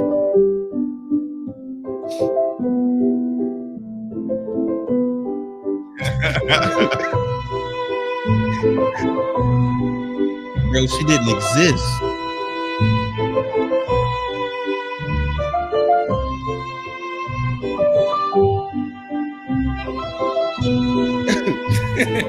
I call this manosphere math right here. Hey, you see that Elon Musk pops got them? He married a woman and then married her daughter. Later. I didn't see that, but he had an interview on Joe Rogan. I watched. He's a white. Well, damn, maybe they're just white. Hey, have y'all seen the black dude that got this white woman and her mama pregnant? I did see something. I heard what you calling them on 520. They were talking about that. They trying to figure out like what is the son? What it? Yeah, pretty much just asking like that's your brother, uncle. Yeah, uncle, brother, a brunkle. All right, we talked about the meme though. I don't know if they have commentary, but I think that one is hilarious. Well, that's hilarious. That's manosphere math. But as you get older, it don't matter as much. Like when you talk about 19 and 35, but like you said, 71 and 86, who gives a fuck? Once you get over a certain point, that's when it starts making sense. Yeah, once you get over a certain age, but you can't do it when you're 35. You gotta pull that woman when you're 50. Right. You gotta wait. You gotta wait. It ain't tough, nigga. Calm down. I'm gonna tell you that if you 35 and you get a 19-year-old, 20-year-old, 21-year-old, 22-year-old, 23-year-old, 24-year-old, 25. I ain't going that far. I ain't going that far. I ain't chill, Niggas trying to keep their options open now. Let me take another deep breath. Chill, bro. But so you can do a dime, Johnny. Hey, I can do it, baby. Dime. A dime ain't bad. I guarantee you that 10-year, that 15-year-old relationship, she likely is. I guarantee you, she wouldn't be with you if you was just a regular nigga.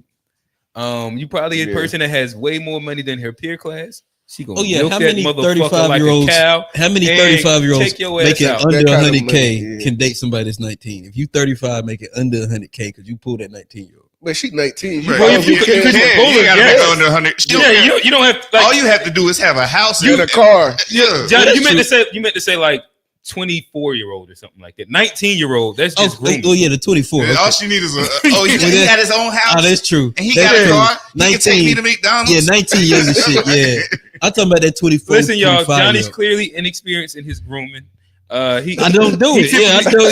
He typically deals with 10-year gaps, obviously. Not 15. That's wild. That's insane.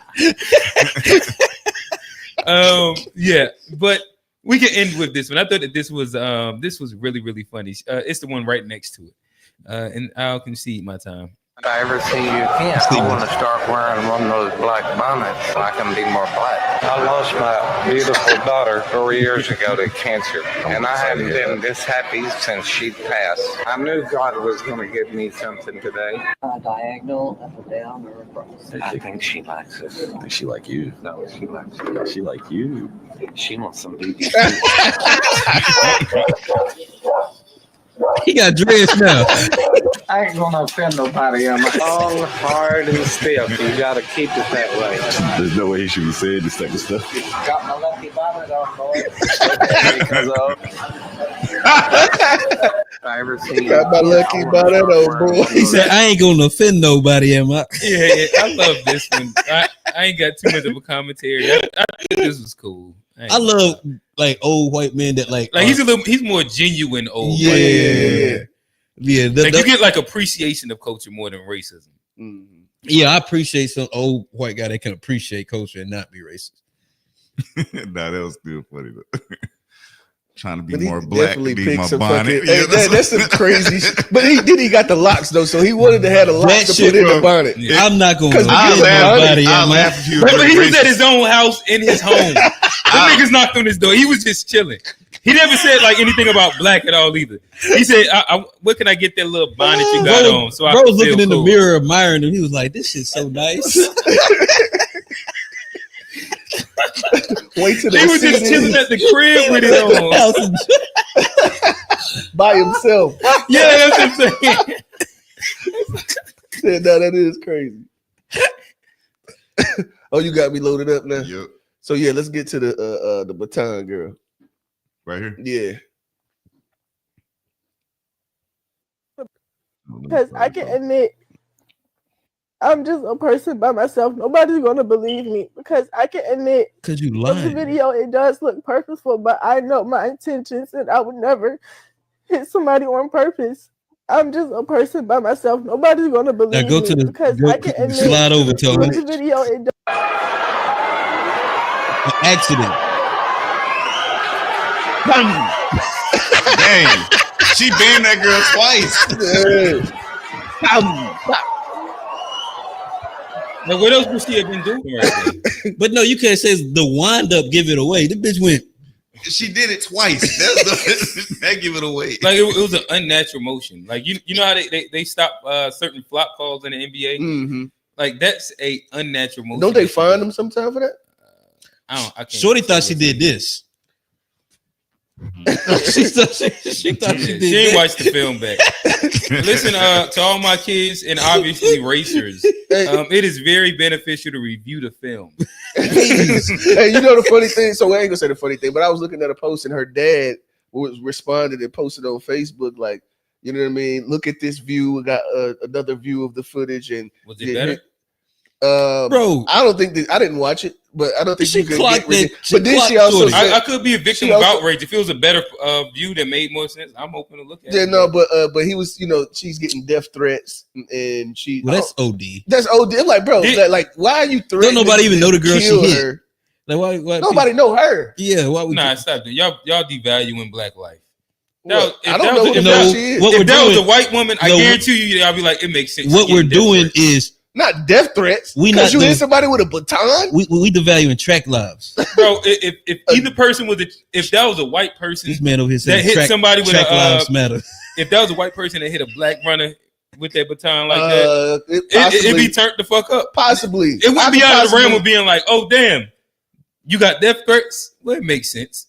Yeah, because then you put a racial element in there that means more than just hitting Yeah, with a baton. white women can't hit black women. That's Oh, that's so off code. So you add that extra layer and then you get some It's just outrage, so but it's, you know what I mean? It's not that. It's like, But she just I could imagine her so a family, loser. or no, I could imagine Yeah, her she was getting family, dusted off. the family She of the seen it woman was finna get that real got hit in bad, the too. head. I could imagine the family of the woman that got hit in the head, and anybody that's within the, like reach of it. Because correct me if I'm wrong. Didn't the girl?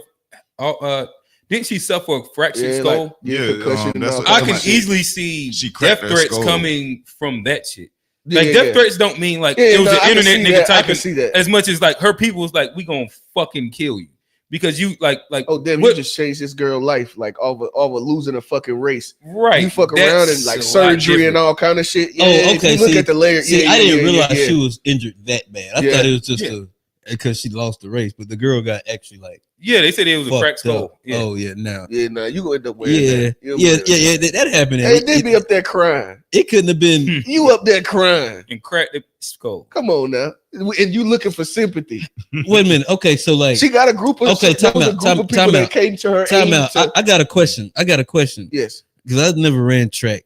Okay. So those batons got to be heavy as shit. I then. ain't I honestly that It's was not something that I was heavy, but thinking it's about. metal. It's metal. Like- Now it made me want to hold one. Yeah, because like if it Yeah, cracked, yeah. because it didn't look like she hit her that hard. It didn't. For her to crack a skull. No, it's metal. That Yeah, it junk is is metal. metal, though. And You about to say if it's beamed metal, her in it's- hell it's- some it metal, got- bro. It it's got some dense weight. enough. Yeah. Oh, damn! See, I never held one of them. I haven't either. I ain't know there was a possibility. Like, why you crack. beam? Yeah, if it's metal without a rubber. Have you ever heard them jumps fall? Yeah, If you hear them fall, like they clang, bro. They jump. Oh, so it's like a pipe, like a metal steel pipe. Yeah. Yeah. She just assaulted that woman on the track, bro. Because I imagine they were softer than apparently they are. Oh, no, let's not steal too much of my time on this one. All right, reclaiming my motherfucking time, bro. Reclaiming my time. Okay, let's go to my boy, the red shirt, Kansas City Whips. My nigga got his commercial for his dealership is just, you know what I mean? Oh hell yeah! His commercial for his dealership. Now, this is the bucket section. This is for all y'all that really don't have a whole lot of money, but you want a nice car. This is the bucket section of the lot. If this is your 2000s, it's an Oldsmobile Alera, 1500s, and 1000s, they got all kind of shit for that shit. Oh, they still got cars like Grand Marquis. A Grand Marquis. $1,500. Baby daddy special. That was the car that I my second. Grandma special right here. $1,500. We even got a you fix it part, right? We got shit with bumpers hanging off of it. We got a lot of shit. If you want to fix it, we'll sell it to you. It don't matter.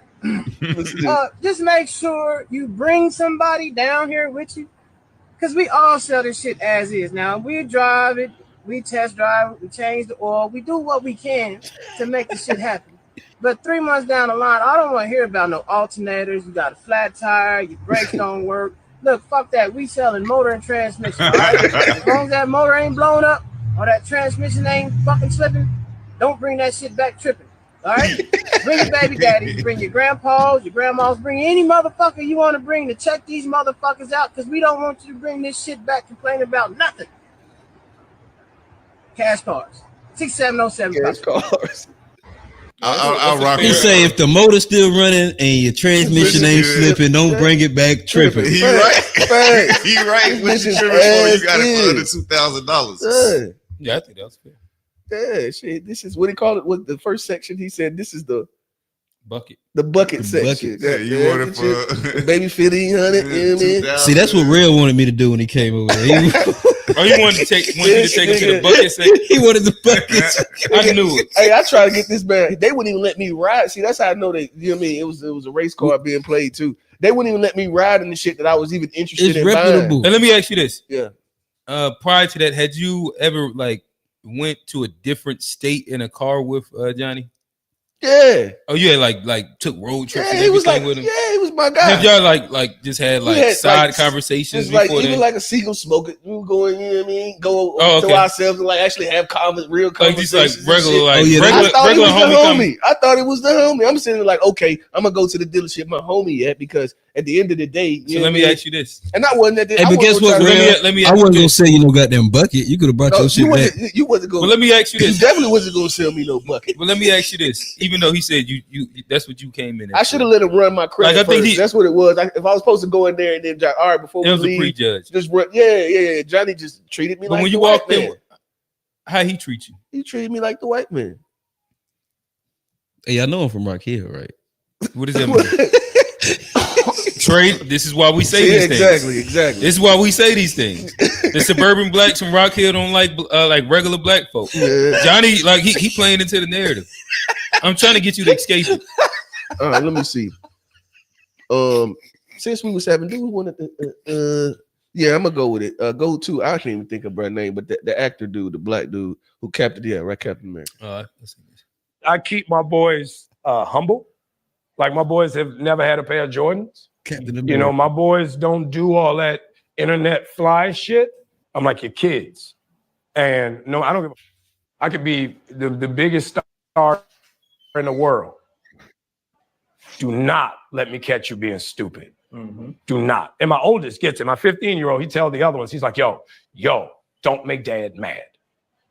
Because once you get one that's right, he gonna straighten the other ones out. Mm-hmm. So it's just that thing of, in the past 20 years, we've been living through the death of the American male. They have literally killed masculinity in our homes and our communities for one reason or another. But I raised my boys to be young men. And however you feel about that, you feel about that. Right.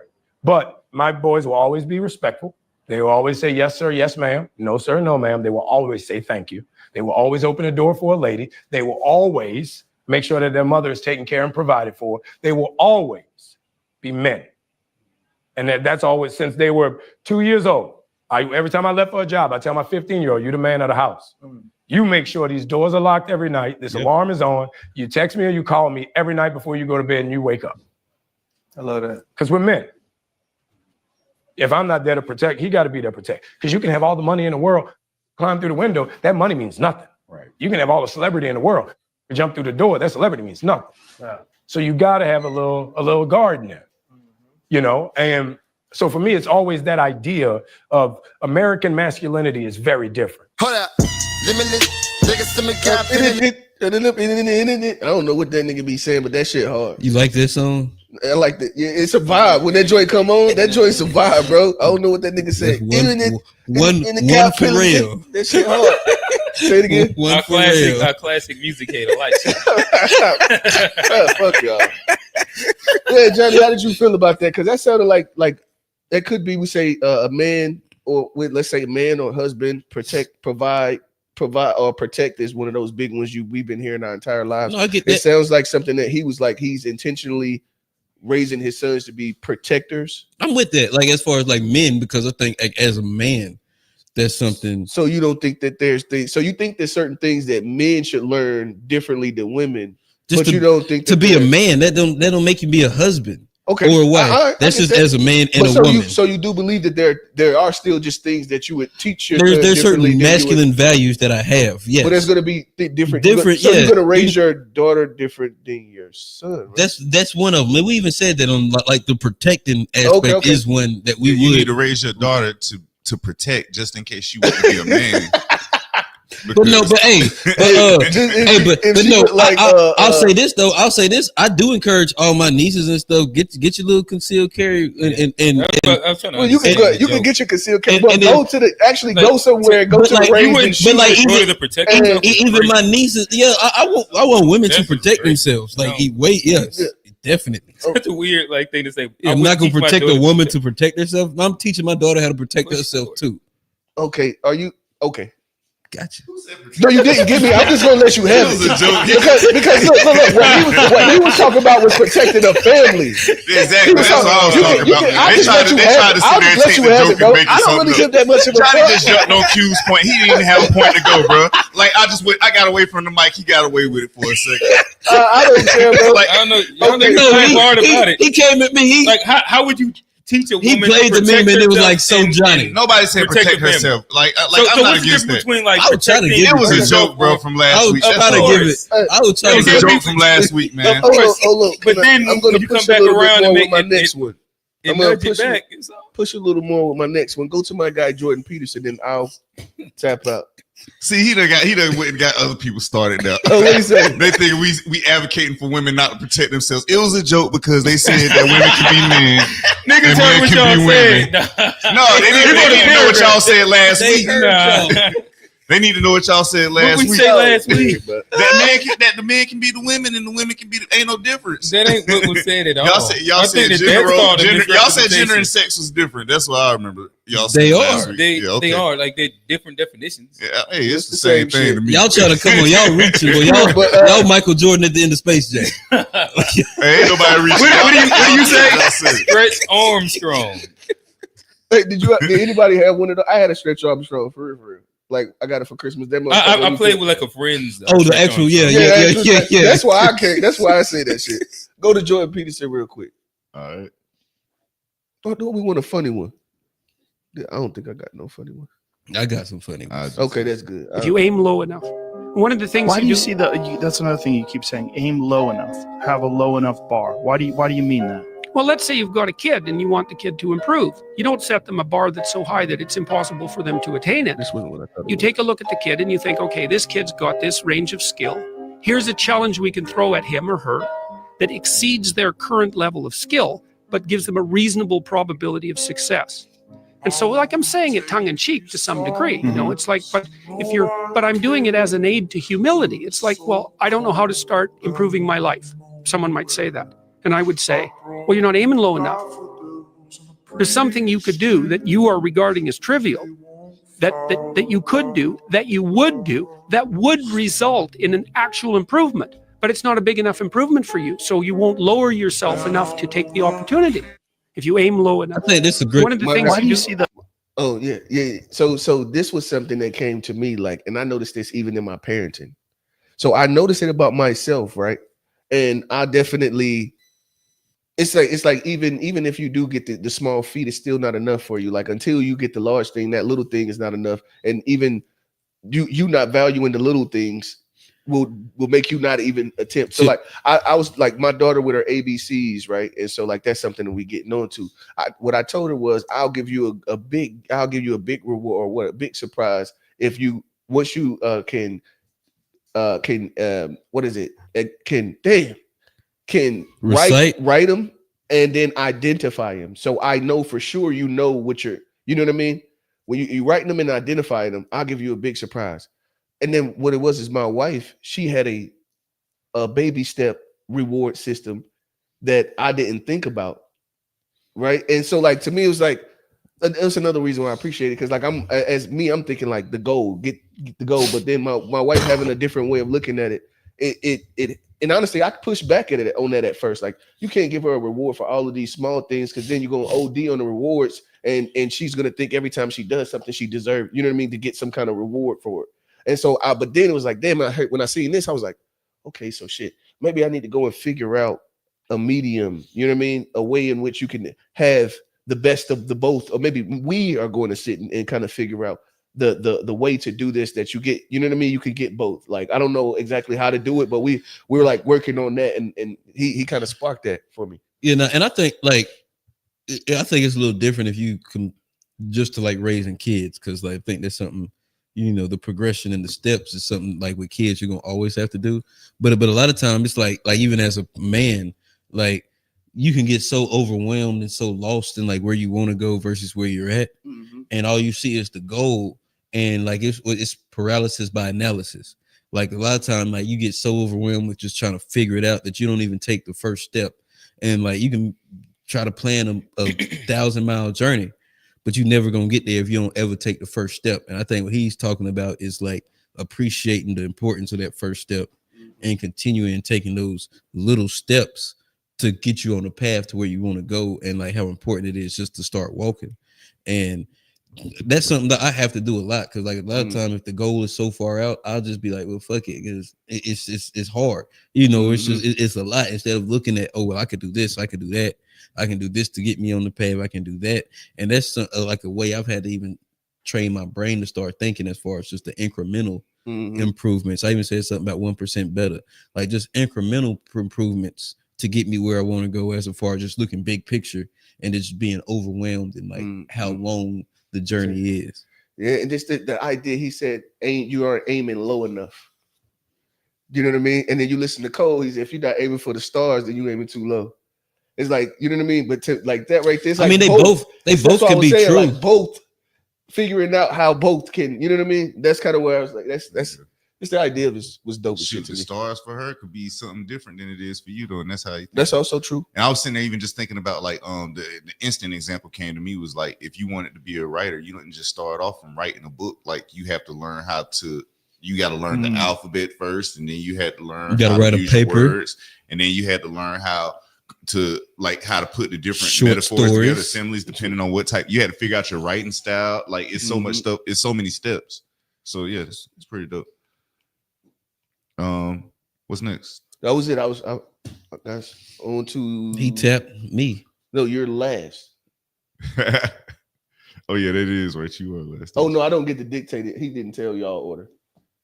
You was just first, and you just wasn't able to be first because you wasn't ready. What was the order, Q, for them two? Oh, they can pop rock paper scissors.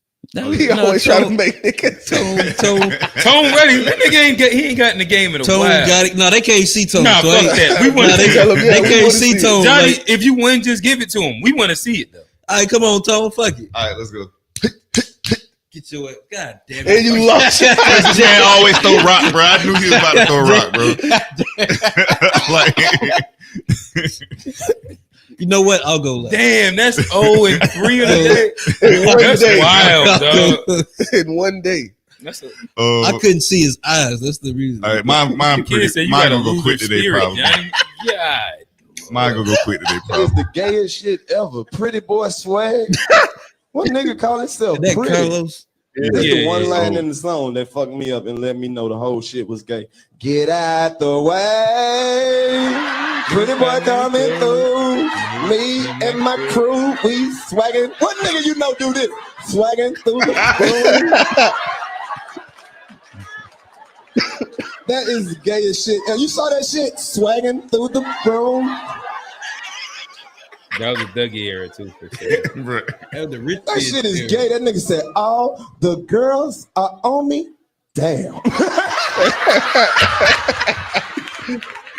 I do not do swag music. All that shit is gay.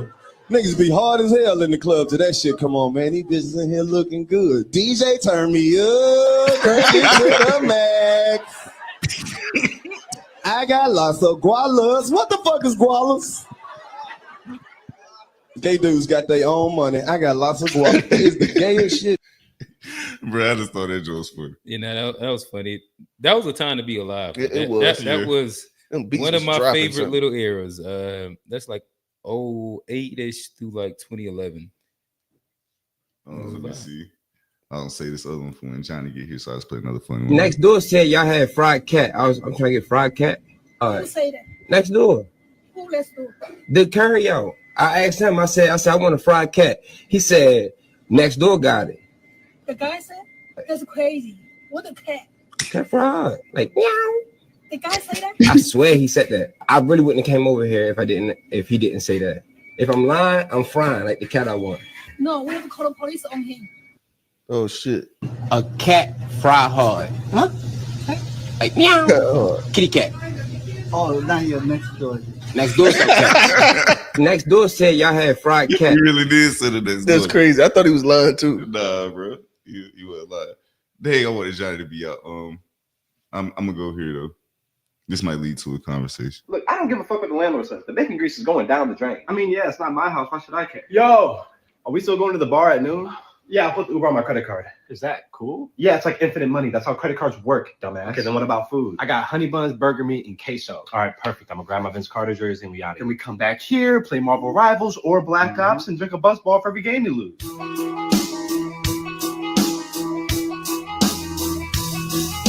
This is dumb. What? We got food, games, and drinks. What more can we? This is fucking dumb. Why are we doing this? Wait, hold on. Oh my god. Holy shit. What are y'all talking about? I have work in the morning. I can feel my frontal lobe fusing together. Oh my god, this is why they won't give me a raise, because like I'm hungover all the time. Wait, are you saying that I think I care about my career now? You have a completely different person. You have a career? I don't even have a job. What am I doing with my life? Whoa. Guys. I don't even want to go out anymore. I just want to sit at the crib, drink a beer, and watch the Pistons. Hold on a second, all right? We take all these posters down. I gotta start saving for a house. We need more plants. We need to decorate with plants. Just wait, hold on a second. You know, that plant looks amazing right there. So much credit card debt. Holy shit. Guys, did our frontal lobes just develop? So what, we all finally reached our last stage of maturity? Okay, I don't know if this was a quarter life crisis thing or whatever it is, but something is changing amongst us, and I think I know a way that we can check. We got to talk to our most irresponsible friend, the degenerate. The degenerate? I watched him chase a cop through a park because he thought they were playing tag. They were trying to arrest him. I mean, he told his girlfriend he wasn't going to commit because Cardi still hasn't dropped, and he wants it to be a vamp summer. So he's never going to commit. Exactly. So we'll talk to him, and we'll see that this whole thing is just a weird end-of-seasonal depressing motivational kick. All right, let's check in. Let's give it a shot. Let's go. If there's one person that stayed degenerate, it's him.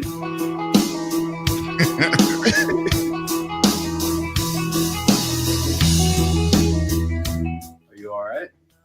I think I missed my girlfriend. You don't even want to call Janet with the good neck? She means nothing to me now. Not you two. I'm going to buy myself a Burberry button-up. I suggest you do the same. A Burberry button-up? I got to go to the dentist. I need insurance. Got to fix my relationship with my father. How do you get insurance? Why did I sign that deal for that Camaro? The dealership got me a 360 deal. Look, I don't give a fuck. 360? Bro, I was watching that and I was just reflecting on like the time, like Did you even realize when your frontal lobe opened, or like what was the thing? I do think that like you kind of reach a certain age, and I don't think it's too far off of that 27 range. He said 25. He said 25. Yeah, I think 27 is like around my I range think too. Well, that's when it's between supposed to, 25 and 30. I think it's for average. But like it's supposed to be fully developed at 27, if I'm not mistaken.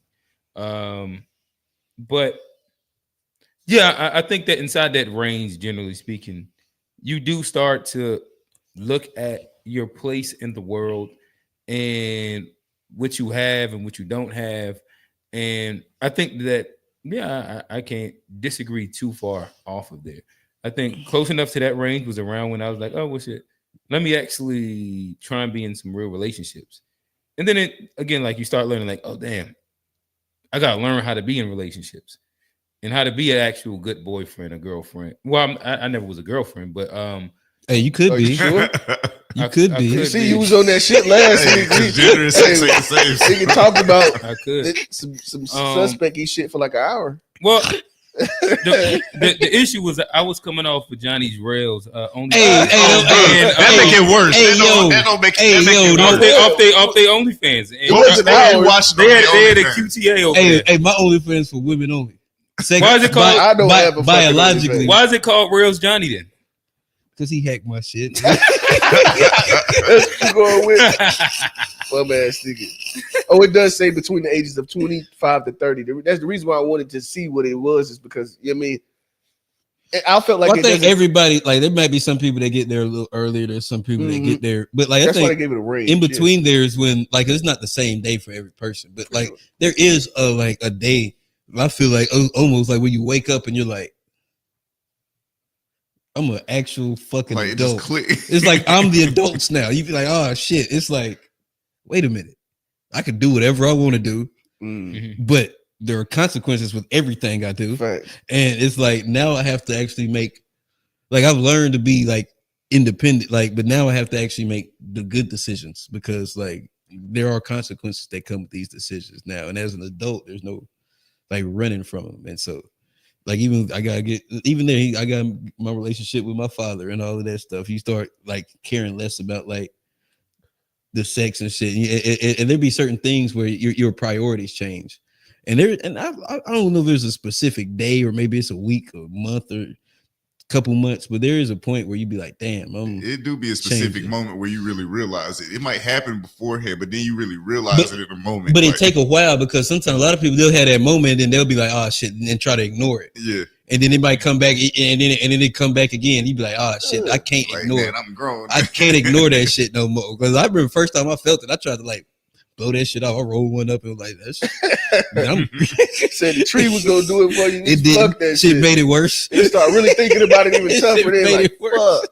Now, I was even looking at the beginning, like how they was, yeah, we're gonna go out and we're gonna drink a buzz ball for every game we lose and all. Like, yeah, I remember them times where I could do that. The competition drinking and shit. Yeah, like stupid stuff. Hey, them buzz balls is crazy. Bro, do you think that based on that, do you think that it's coincidence, or maybe coincidence, not coincidence, that this has anything to do? Like, so what made me think is like, what age does the average person finish college? It says 24. So to stay in school right until then, because like what is the other reason? Average person? Yeah, I put it according to the data of National Center of Education Statistics. Is that undergrad or is that just like... it says the average age of college graduation in the United States is 24 years old. I'm gonna look up undergrad, because I could imagine. Well, if they're doing a graduate school and combining it with undergrad, it'd make the number a little higher. Yeah, that's what because graduate school is always going to be a little higher. Because that means you did, like, you was one of them niggas we seen around the yard that was like 7 years in. 7 year senior, boy. Most niggas ain't doing the 7 years. Before you did a red shirt on campus. They probably putting them together, like Johnny said. But yeah, because you think about it, like, okay, if that would make sense that okay, never mind. Just a thought. But yeah, go ahead, Tone. You got last one. If it bring any conversation, if not, hey, still an opinion on here. How the fuck is he stealing? Why would he steal? He the richest man on earth. He gonna steal your tax dollars? Get the fuck out of here. You know how stupid y'all motherfuckers sound? Elon steals. Y'all steal. Your bank account don't match what we pay you as a government official. Why is that? You only getting paid $270,000 a goddamn year, and your bank account is in the millions. How is that, Nancy Pelosi? How the f you worth $290 million? Is it called insider trading? Because you know the deal was going down before it went down because you had to sign the shit into law. Is that how it's played? How the f y'all call yourself human? How the f you couldn't stand up and apply for a 13-year-old kid who's fighting cancer to this day, still whooping cancer's ass, and Trump made him an honorary Secret Service because that's the boy's dream. But y'all couldn't even stand up for that because y'all some straight up told mother. You all, I wasn't born with a jack attempt on my motherfucking head. I voted Republican, and I think I did the right goddamn thing. I know I did the right goddamn thing. And y'all probably trick some more niggas thinking that you have to vote Democrat if you black. We not a monolith, motherfucker. I think for my motherfucking self, and I'm sure there's other black people in the United States of America that think for their motherfucking selves. You can pay all the motherfucking so-called black leaders to try to whip us into shape and keep voting for your Democrat motherfuckers and ain't doing a goddamn thing for the black community. Now, DJ, I'll stand because they did. How the Hey, I know one thing. We ain't gonna see Eddie Griffin in no movies no time soon. Oh nah, he been on that tight time. I guess shout out Eddie Griffin. Like he has some really great comedy specials. I think that he's always pushed the line on like his POV. I don't know how much any of what I ain't gonna say any. A lot of what he said really made sense to the thing. I don't think that the biggest question about Elon is about him stealing money at all. I also don't think that he's. I think he was just talking about the Democrats accusing him of stealing. When they're stealing. No, what have the Democrats accused him of stealing? I guess that's what I'm asking. That's what he was saying. He was saying he hasn't. But that's why I'm saying I think that I haven't heard that part. So you think he's just making that part up? Or was he responding? I know that I listened to a lot of like both a lot of the sides propaganda points have been that Elon, like people been like, we don't want him in our money. He trying to steal our money. Or he trying. I haven't heard. I think that they've said that he's the richest man alive, and the deals that he's making is beneficial for him. But he was responding to the people saying that he's stealing money, though. Somebody said, or I think he just was going off like an assumed talking point. Okay. Like again.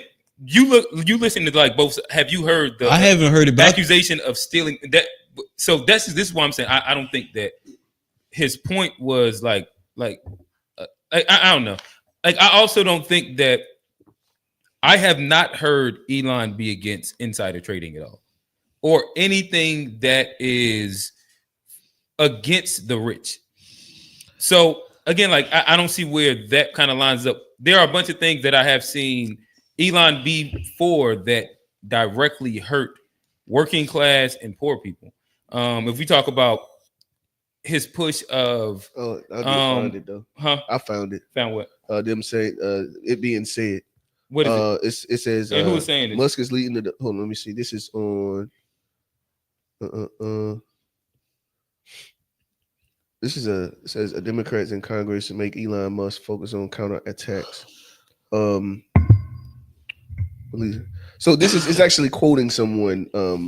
It says Elon Musk is stealing from you. He's stealing from your health care. He is stealing veteran salaries. He's stealing your taxpayer money in order to pocket it himself. Caesar said. I don't know exactly who Caesar is. Caesar? Yeah, but this is on. Where does it come from? It comes from. It says Spectrum Local News. Yeah, I guess I had to know. And original Panthers fan podcast said the House Appropriation Committee the House Appropriation Committee came out and said President Trump handed Elon a blank check to steal from the middle class. I just seen that too on here. They handed him. Who did he say that? The House Appropriation Committee. They said in House.gov. That's the first thing. Rosa DeLauro. Republicans hand Elon Musk a blank check. What is that? Yeah, House.gov. Rosa DeLauro said. Help me. What is it? What is? I don't know. I guess I personally not heard any of these. And what do they mean? They handed him a blank. But that's check? just what. That's just what Eddie was responding to. Though. Yeah, he's responding to these these type. So there are actual claims that he was responding. Okay, all right. to. So nonetheless, yes. Elon Musk is not. If people are saying that he's stealing, I think that would be a mischaracterization of what he's doing. Would I say that he's exploiting? For sure. Would I say that he is not for middle and working class people at all? For sure. I can't really point to anything that he's done that's for that group, but I can point to a bunch of things that are of his own self-interest. Okay. And we can go all the way down to this week. He was selling Teslas on at the White House. White House. That's such a fucking like dirty that's move. Literally a conflict of interest. That's a fucking like dirty you have your ass biggest move. donor selling his shit that is currently tanking.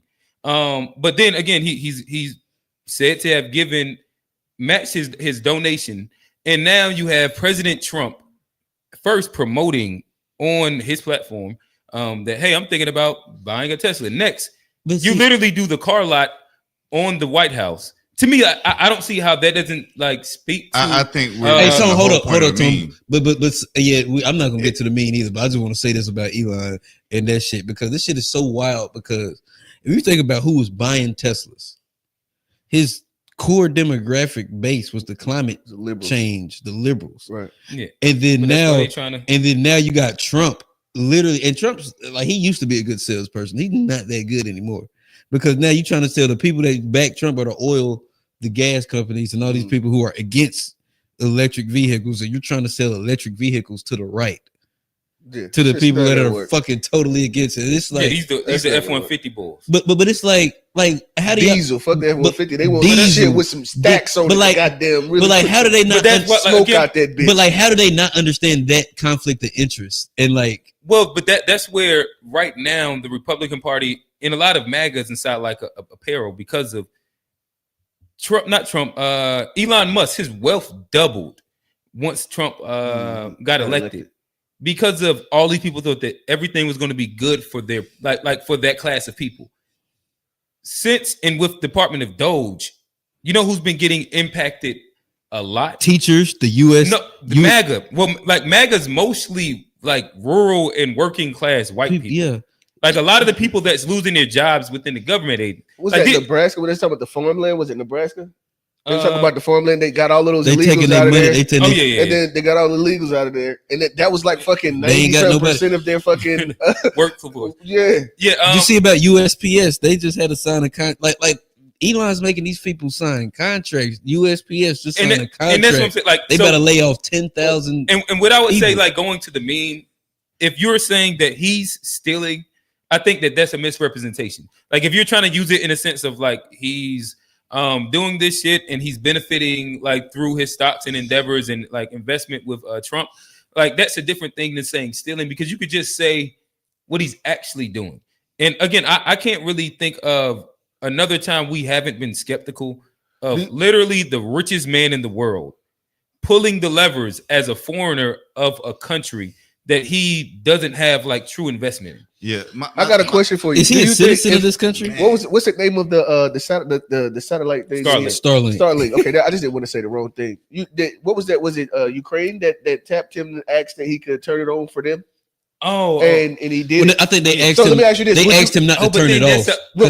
He got the power to turn it off if he wants to. But hold on. Let me ask you this: my reason for asking that question. My reason for asking that question is like, if he did, do you look at that as like, oh, he just did that to benefit himself? Or do you think that if he does something good, are we still going to look at it like, oh no, he just did that because he has the play to do? You see what I'm saying? Hey, hold on. No, he's not doing anything good without getting paid. So the Starlink shit is something that goes straight to his pockets. Now it might help Ukraine, but he's getting buku bread off of doing that deal, and he's making them bow down even to like fucking Trump, to where that's the government contract part. But they can't do shit that they don't like, because like he'll turn Starlink deal, but outside of the mineral deal, he's threatened to turn off Starlink to them. So let me ask you this: on a couple of occasions, and they've had to be like, well, Mr. Musk, we'll do this. So like him being in that, he didn't give them Starlink because it would help them. It gave him Starlink because he can control them now. So do you think? Okay, go ahead. Yeah, I guess like in the other side of it, this is where I could see a close correlation to saying like stealing. So, and like I don't know if this is the point that they was making, but if you're making this point, this does make sense. The majority of Elon's wealth comes from government contracts. Taking the jobs. He is now in control of like leveraging what government like he's auditing the government contract. He's making people sign contracts. But no, just literally like saying what is good, what is not, what should come, what shouldn't. In which there's like I don't know, and Trump spoke to this, and it was a weird answer, but they're not putting like a monopoly clause on him where he also is able to like take away government contract or promote that these government contracts get taken away for his competitors as well. And I think that that's his own interesting thing. But if you're able to take away contracts, but then avoid auditing your own contracts, I think that there's an interesting space. I don't know if I still would put it in stealing, but like there's like exploitation at a high level does exist. So let me ask something. Does Elon's company work for the government? They're contracted through him. Okay, so they're contracted through the company. Like, okay, essentially what I'm looking at is the conversation I really wanted to have was the same. Like, it's pretty much everybody just did what Eddie Griffin was just talking about within this thing. Because even though there's a conversation I can have about Elon, there's plenty of conversation I want to have about Elon, but that wasn't the conversation I was trying to have there, and that wasn't the conversation or the point of the meme. He was trying to talk about Nancy Pelosi. He was talking not just Nancy Pelosi, but these government officials who are becoming millionaires somehow. They've been making $100,000 or whatever they've been making, but then somehow they become millionaires. It's not just her. We know about her with insider. Oh no, we talking about like generally speaking. I think all the Congress. It's a lot of insider. Essentially, what I thought the meme was about. Essentially, what I thought the meme was about was the same thing that we keep on doing. We keep on ignoring one thing in honor to talk about something else. Hold on, like we keep ignoring one thing in order to talk about something else. So if somebody talking about what these people have been doing over here that was corrupt, like they figured out how to make it in the media, or I don't even know if it's just I don't even think it's people. I do think this stuff is dictated by the media, but somehow in the media we can ignore this stuff that's actually coming out and being shown that hey, this is happening, and we can just focus on Trump or Elon. That's my whole point. It's like, but I don't think like that's I do think there are conversations to like have about them, but there are conversations to have about these other folk too, who we keep ignoring, acting like they on our side. But nobody ignores that at all. Yeah, like, we are. Like literally, we are because we literally are sharing their talking points. I've been but you can call out both because, like, to me, you're almost advocating to do the exact opposite on the other end. I think that we can. It's just room to do both. Like, you should call out the bullshit with Trump and Elon and the exploitation. And you should call out Nancy Pelosi and the insider trading and the Democrats and all the bullshit that they're doing. But literally, I think what we just did with the conversation right then, just for example, we just did the example of what I'm talking about. We literally skipped the whole thing and we went straight to Elon. That's what Eddie Griffin was trying to do anyway. He was talking about Nancy Pelosi and the insider trading. No, that's kind of not. I think that he was also talking about like the stuff that Doge has been finding. So just in general, they calling him. Yeah, he drug on like I wrote it Republican and shit like that. He drug on that. Even this comment right here. What media are you looking at? Fox. I'm not watching no Fox News. I'm watching what I'm seeing in the government, and I'm just questioning. Can I say this? Let me finish my statement real quick. I'm watching what I see in the government. I don't like stuff like this because this is the same thing that people keep trying to put black people in a monolith. If I wanted to watch Fox News, I got the right to watch Fox News. If I want to watch anything else and get the answer, I'm looking at what these people are saying. What's coming out as fact. I'm not stupid. That's my whole point. Like people not stupid just because they have a different opinion. People ain't like, that's all I'm saying. And we need to pay attention to this other side of too. Like we can't keep letting people dictate who. We can't sit there and say, hey, these people been keeping us down, and then we let them dictate what our opinions are. Tone. Now I'll say this. You could call out both sides. Like I say, I've been a staunch advocate of like being against insider trading and calling them out. Like, because they've been doing it for years, but it's not just Nancy Pelosi. I agree. The Republicans been doing it too, and now the Republicans with Trump, they're doing it to a different level, and they're just blatant about it. Like we can see how Elon and Trump are. It's not even inside trading; it's inside deal making. Like we're gonna come up with this deal, and then I'm gonna just let your company handle it, and they know that we colluding together. This is a perfect point right here. They're not hiding it. But I'll say this: I'm not against inside trading. Like, because as an investor, I've been watching what Nancy Pelosi and what Congress does as far as investing, and follow suit. And you can follow suit, and so like there's different. Yeah, like I'm against it, but it's a game. But like if you can invest in what they could invest, would you be against it if you could benefit? If you could benefit from it, I would still be against it. But so I'm not the type of person. So if you was in Congress, you wouldn't put your money. No, even you, if you wouldn't take advantage. Everybody would. Let me say this: even if I did, I would still acknowledge that it's the wrong thing. Like I don't mind being honest with myself and saying, like, bro, you did the wrong thing. Like I'm doing the wrong thing. And that's what I was about to say. I'm not in honor of honor. Like I'm not for honor and corruption. But no, how is that wrong? Like how is that wrong as far as like because it's not fair. It's wrong. Life's because it's not fucking fair. Like there's a whole lot of things in life that aren't fair. But like like there are people that have the benefit of creating the law and they do it. And I'm not saying it's for it, but I'm just saying. I'm somebody who has benefited. I've seen them do it, and I've invested in some of the same companies and I've this had whole apps based off. And multiple apps, and I've had returns based on their inside trading. And it's like, why say that's wrong? So are you saying because you benefited? No, I'm saying it's a fucking game, and anybody could benefit from it. I guess this is why I disagree with Johnny. I do think it's wrong, and I think that like most people have called it out, in the fact that it hasn't changed. People have just wisened up to like adhere to the game. But this is where I'm saying I don't think that this is something that hasn't been talked about, and it's been like such a big thing that apps have been built around it. I think that Elon right now is inside the news primarily because of these are current things that's happening that is like literally affecting like mass amounts of people. When you lay off like what is it like 70% of the Department of Education, like on a day like that, like that's going to make news. It makes sense to talk about it. USPS. When you lay off like a huge amount of, like you said, USA. They said they laid off a lot. That they've laid off a lot of veterans throughout this. These all are like current things that a bunch of people are dealing with. And again, this is where so much pushback is coming from MAGA, not just the left. Because of MAGA, it ends up being a lot of working class. This is where you got the Steve Bannons and people that just literally don't fuck with them. Like a lot of the core MAGA doesn't fuck with Elon at all. And this is where I'm saying people are talking about it because of it's a thing that's happening. I don't think that we should just ignore things because of I don't a side. think we should ignore it either. But if somebody asks a direct question about something, they present a direct question about it, then I don't think, like if I'm sitting there saying, hey, I want to know why bananas are good, I don't need somebody to tell me why apples are bad. Like I just want to hear what you like about the banana.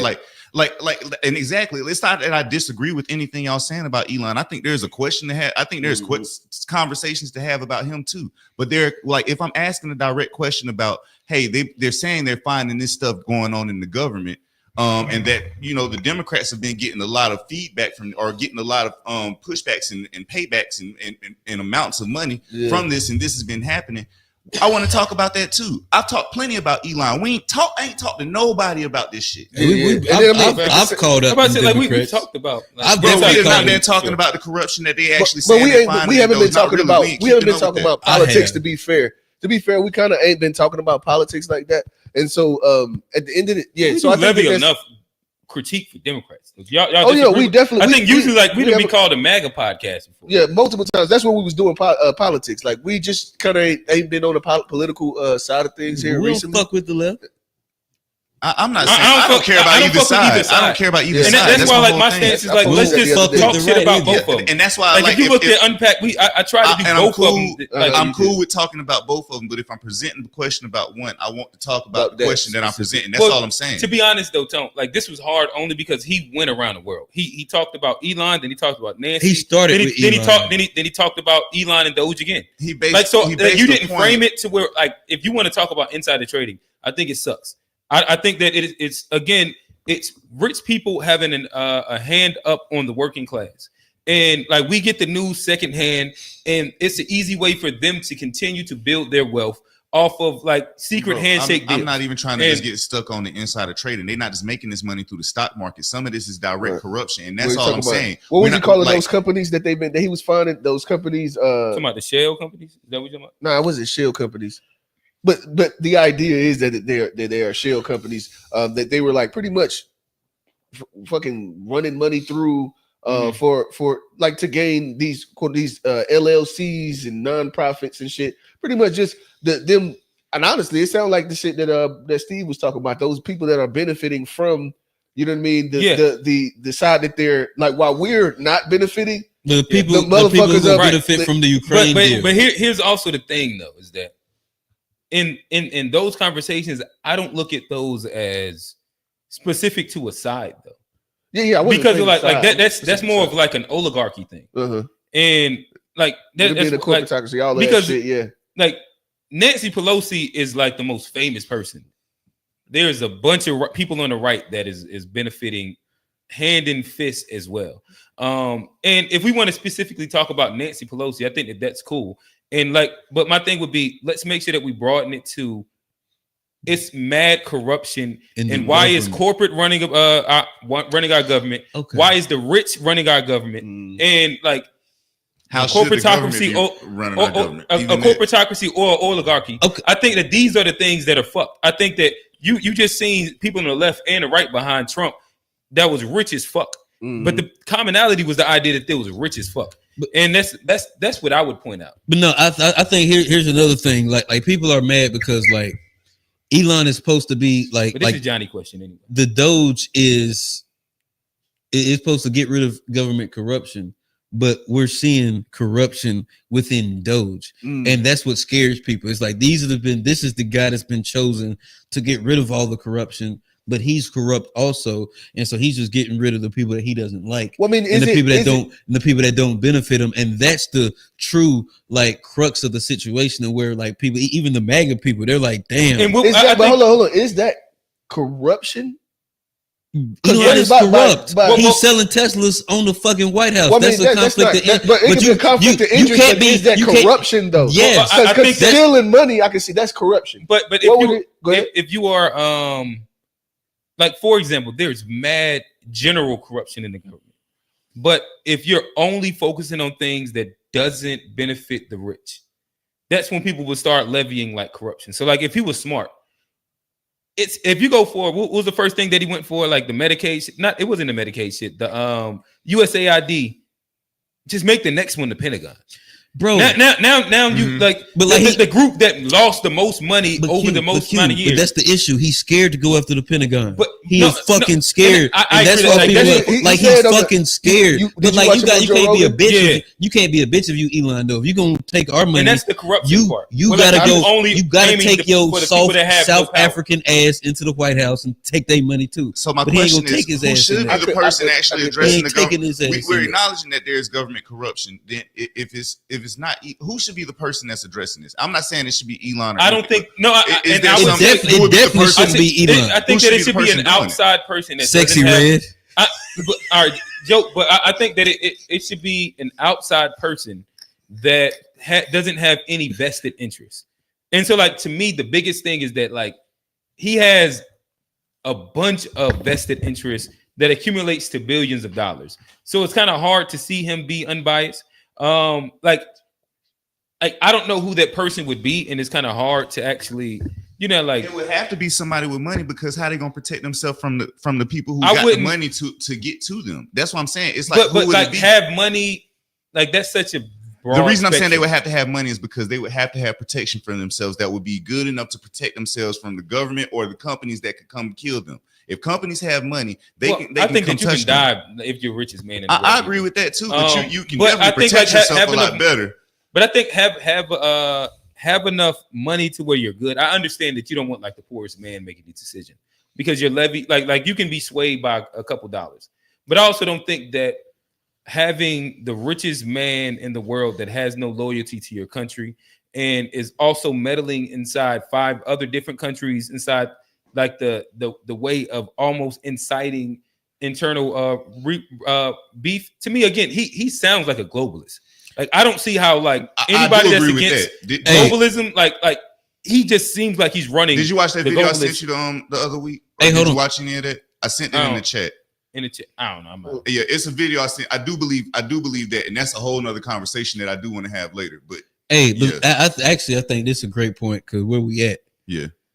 It lends right into my question as far as should black people abandon left and right politics and only focus on what's best for us. And I think where we're at, like we see how the left is gonna do what they gonna do and take advantage and use us to their benefit. Mm-hmm. We see how the right, they even gonna use them poor whites to their benefit. And they'll say what sounds good to them, and then as soon as it's not, Trump will give the keys to Elon and fuck all them poor whites. So as black people, should we focus as much as we do on left and right politics, or should we only focus on building our own unity as for a political coalition and then deciding what's best for us? Are y'all all ready for a kumbaya moment? From I think that I don't think that anybody here is going to disagree on this one at all.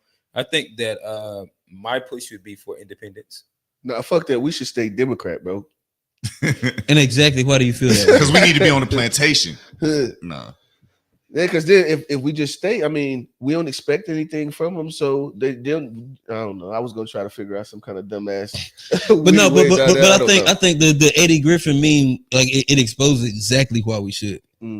Because we see what Elon's doing, and that's why I think he and we see what fucking. It wasn't a good land because he said, "I'm a Republican." Well, I agree with you on that. Like, I think what he was saying there was that black people don't need to be put in a monolith, and I do agree with him on that. I agree with that too. Like I don't mind anybody being a Democrat or Republican. When black people say they're Republican, they get a lot of flack, and I'm not for that either. I think that's going to be shifted though. I think that shifted. Like I think that shifted a lot. It shifted a lot. Yeah, within this last election, with the last two, I think that shifted quite a bit. Most black people, you can kind of get off. I'm a Republican now. Like in comparison, 8 years ago. Uncle Tom like a motherfucker, bro.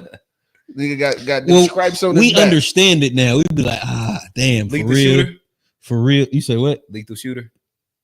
He a Republican? No, I understand it now.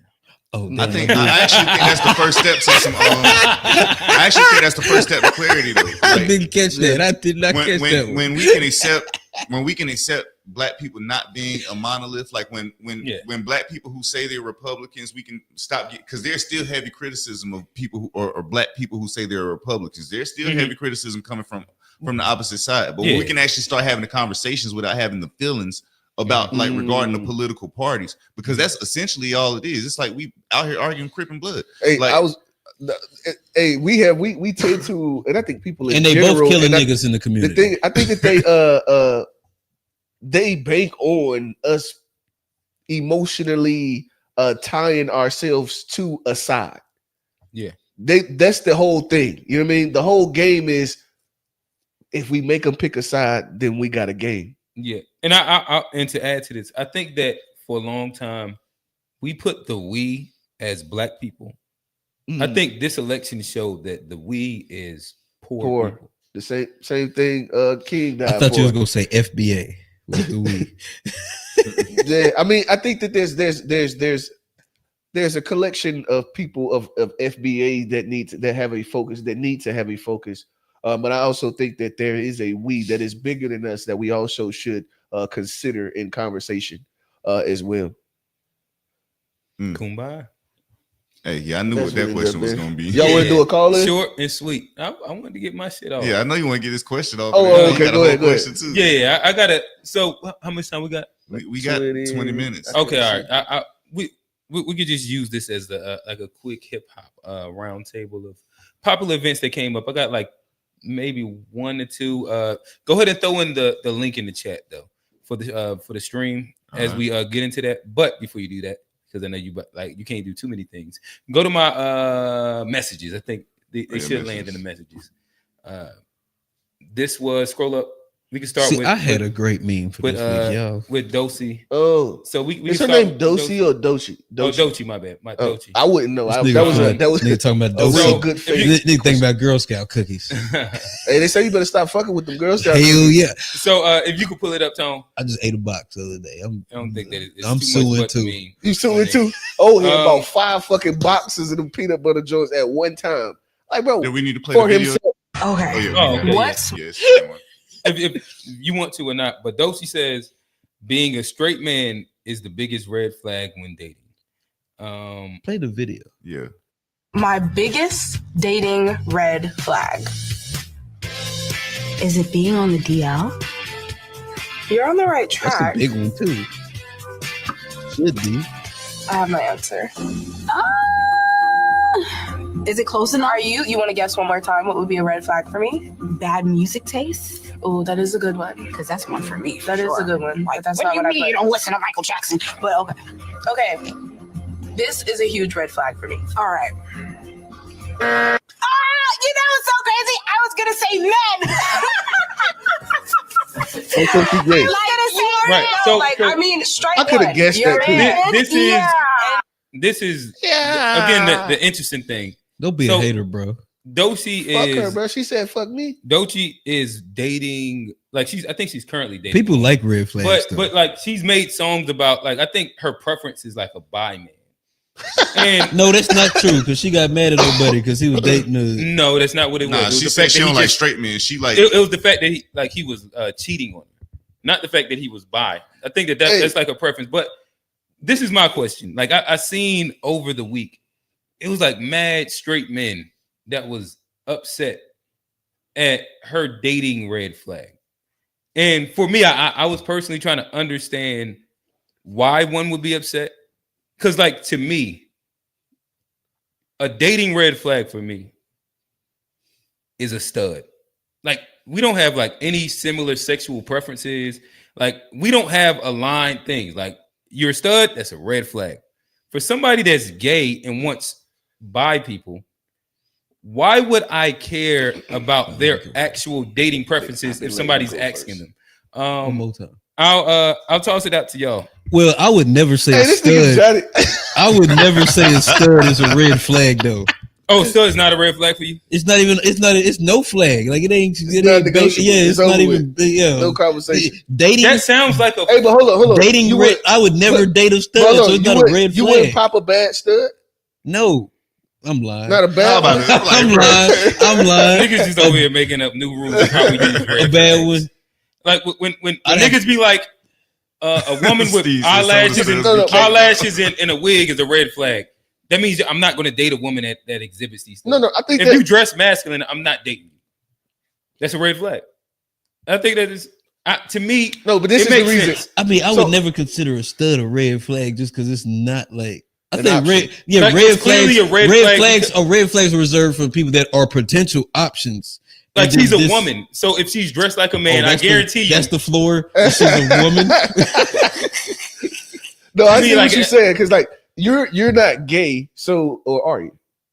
No, I'm just playing. So a man isn't a man. You isn't a not red married? flag. I don't know. Huh? Oh damn! Oh damn! So a man is not so a red being flag? married makes you not gay. Wait. This is where I don't get it. So when dating, hey, how we all the last two? Like, times, I imagine what the fuck's going on with you I guys. imagine like if somebody is a trans, that's a red flag. So being a man is a red flag. But you don't have to have a flag because like no red flags are reserved for people that I would never date a trans or a stud, so they don't have no flag. Like, the thing is, you think about it differently. See, like in my mind, I actually agree with Johnny. So like the idea of red flag is like. It's somebody that I would fuck with, but then this is a red flag that I won't. It's not like a person that just isn't even on the fucking. So if she's an attractive woman that dresses like a man, like to me, like this. If she's help me understand how it's if she's a stud, we're never going to date, so she's not going to have any of my red flags. So why do we have to make the statement that a woman with fake eyelashes and a wig is a red flag? Like clearly, I might fuck some of them. No, because clearly you. Again, like that sounds so you wouldn't fuck an attractive stud? He just said he would. Right. So again, like just have consistency there.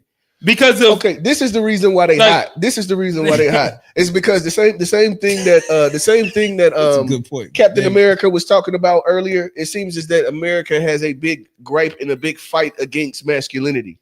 What did you say about masculinity? But hold on, I'm not saying that. I'm telling you, this is the reason why it feels that way. Okay. But and heterosexuality is also seemingly lit. Like we're just supposed to accept all of this shit, and then as a straight, you know what I mean? Even the gender war, it's a lot of different reasons why straight men would feel away because of the social climate we in right now. It does about feel the like preferences of an outwardly gay person. What it is 5 years from now. Go ahead, bro. She said but it's like outwardly gay. Like, why would I ask a gay person their dating preferences and think that it's going to reflect anything about me? I mean, in reality, I don't give a fuck really about the shit famous people say in general. But at the same time, with her being you on the platform, you're gonna say that shit. So of course you're gonna get the backlash. That's just what it is. But you gonna get that. Why be like I understand? I guess I just don't understand. Let's put it in an example like this. Take like an 8-year-old boy, and he likes Doechii's music. He likes what? He likes Doechii's music. So so just for an example, he likes Doechii's music. He sees this interview. And matter of fact, maybe I say 12. He sees this interview and he sees that Doechii don't like straight men. But she says it in her music. Like this isn't like a hidden thing. I don't listen to her music. I don't. I haven't heard. But like this one said, like she says she don't like. She likes bi men. She has a whole song about a guy being bi and like him cheating on her. Hey, it's crazy the time we in with like we don't have any boundaries at all, bro. Like our culture is like, yeah, you can do anything, just whatever the fuck. We're just you can do it, and we'll co-sign. Those boundaries are set up by the white cultural dysfunction, bro. And we're gonna get to my question. I want next week, bro. I had this for like a month. Like, but LGBTQ is not like black. Like they got mad white. I wasn't talking about black culture. Oh, you talking about like American culture? Okay, cool. This shit is like retarded right now, bro. But yeah, like to me, if this I'm a person straight man listening to bisexual for the past 10 years on their YouTube not liking straight guys. If this person in the past 10 years on YouTube has talked about their sexuality, like this isn't anything new. They're dating a woman. They talk about it in their music. Like to me, I wouldn't try and find like myself in something that a gay or LGBTQ person. Well, the interesting has thing about it is, she said it too. I didn't try to find it, and I don't know a lot about Doechii. I didn't know nothing about it until y'all brought it up. Like if somebody asks her red flags, if she likes to do like butt stuff with men, straight men probably is a fucking red flag. I think that's good for us straight men, and that's good for her. I would agree with you on that. Like that's what I'm saying. Like wow, like it sounds like it's a good marriage of like neither one of us want each other. That's great. Yeah, but I do get the point of people being mad because there has been a push. Like if you don't know Doechii and you're just like you know her music and stuff, somebody like me, you would I don't know her. she's gay. So and a lot of other people don't know her. But if you know her music, you would know she's. Or any interview. Like I haven't like sat and listened to a bunch of her songs, but every interview that I've seen, they brought up her and a bi man and whatever the whole little scenario situation is. Like that was Joe Budden. That was on Breakfast Club. Like they speak about it, and then she speaks about her sexuality. So it's not like a hidden thing. I'm not personally mad about it. I can see why somebody would be mad about it. That's all I'm saying. I'm not personally mad about it. I don't personally care about her at all. Like only thing I cared about and why I brought it up last week was because y'all was doggone y'all. It was some other post or whatever. Yeah, it was some other post from the week before y'all had put me on with her, and I was like, then I heard her say that, and I'm like, why y'all even put me on this person? That's the only reason. Oh yeah, I remember you being. He was hot about that shit. Yeah, but my music take has nothing to deal with like a person's sexuality. Like, so you'll casually listen to like I want to hear about her. You listen to Frank Ocean. Hold on. You listen to Luther Vandross. Let me finish what I was saying. Okay, go ahead. I was going to say, so you just listen to like a girl that or a dude, whoever, you'll listen to content based to talk about bisexual relationships. Well, you talking about like a woman? No, I'd much rather. Hey, hold on. Hey, real. Hold on. I'm gonna answer. I'd much rather listen to a gay woman than a gay dude. Kalani go fire. Kalani go fire, bro. Kalani, she be talking about eating coochie and shit. I'd be like, me too. Cool. I can relate.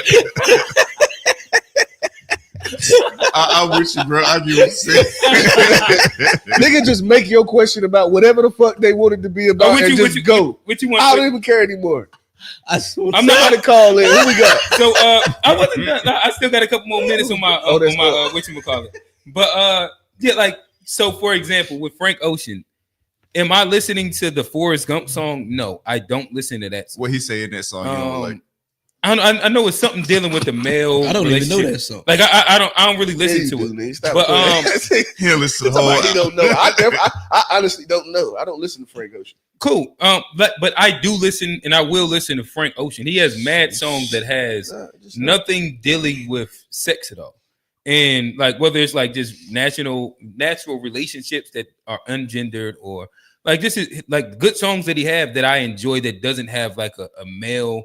I'm dating a male thing to it. Like I have no issue with that. Saying again, like you said, Luther Vandross. We can run down a line of especially in the 90s. There was a lot of spicy male singers. Kalani. But Who else was gay in the 90s? Who? All them niggas that talk with their tongue. It was a bunch of like. It was some rappers that was gay. Like people. Still, I wouldn't even put that past it as well. I definitely heard. But my thing is that like, if the content has nothing to do directly with being gay, what the fuck am I caring about it? I'm gonna set out.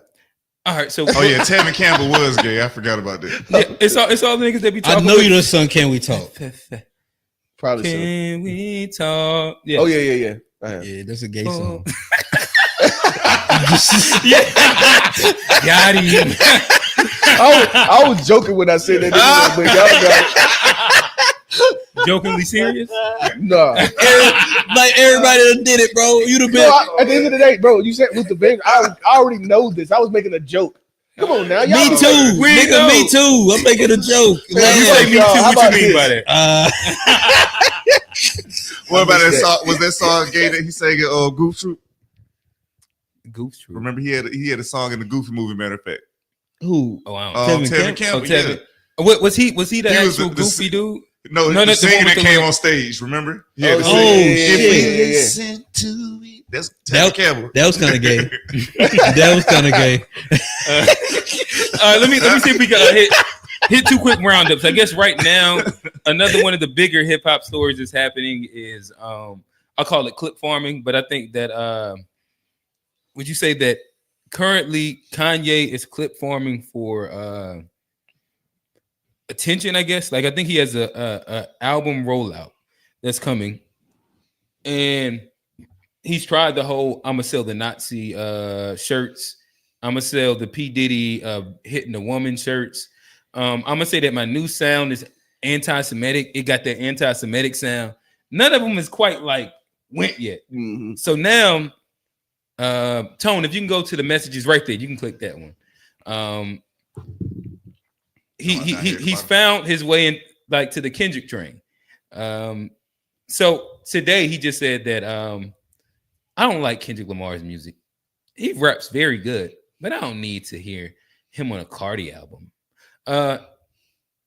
2015. I don't need to hear the Cardi album. This is also a fact. Like, I mean, you could have said that. It says Kendrick Lamar is an inspiration. Thank you for your Tone. Read the rest of this because I got context in.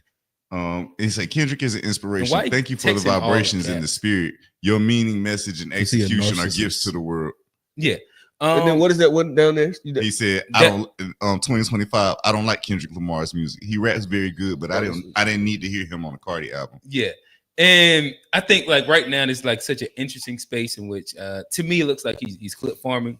He's also did the Drake reach out a couple times, and to me, and then he was also doing the shit on Kendrick right before the Super Bowl thing, where it seems like he's trying to find the way to be the villain inside the media. Right now, there's a lot of praise for Kendrick, and even though Drake don't give a fuck about aligning with him, and I doubt that he will, he keeps throwing out the olive branch to me, which seems like he's trying to align himself for like public fodder because that's how he's sold every single album rollout.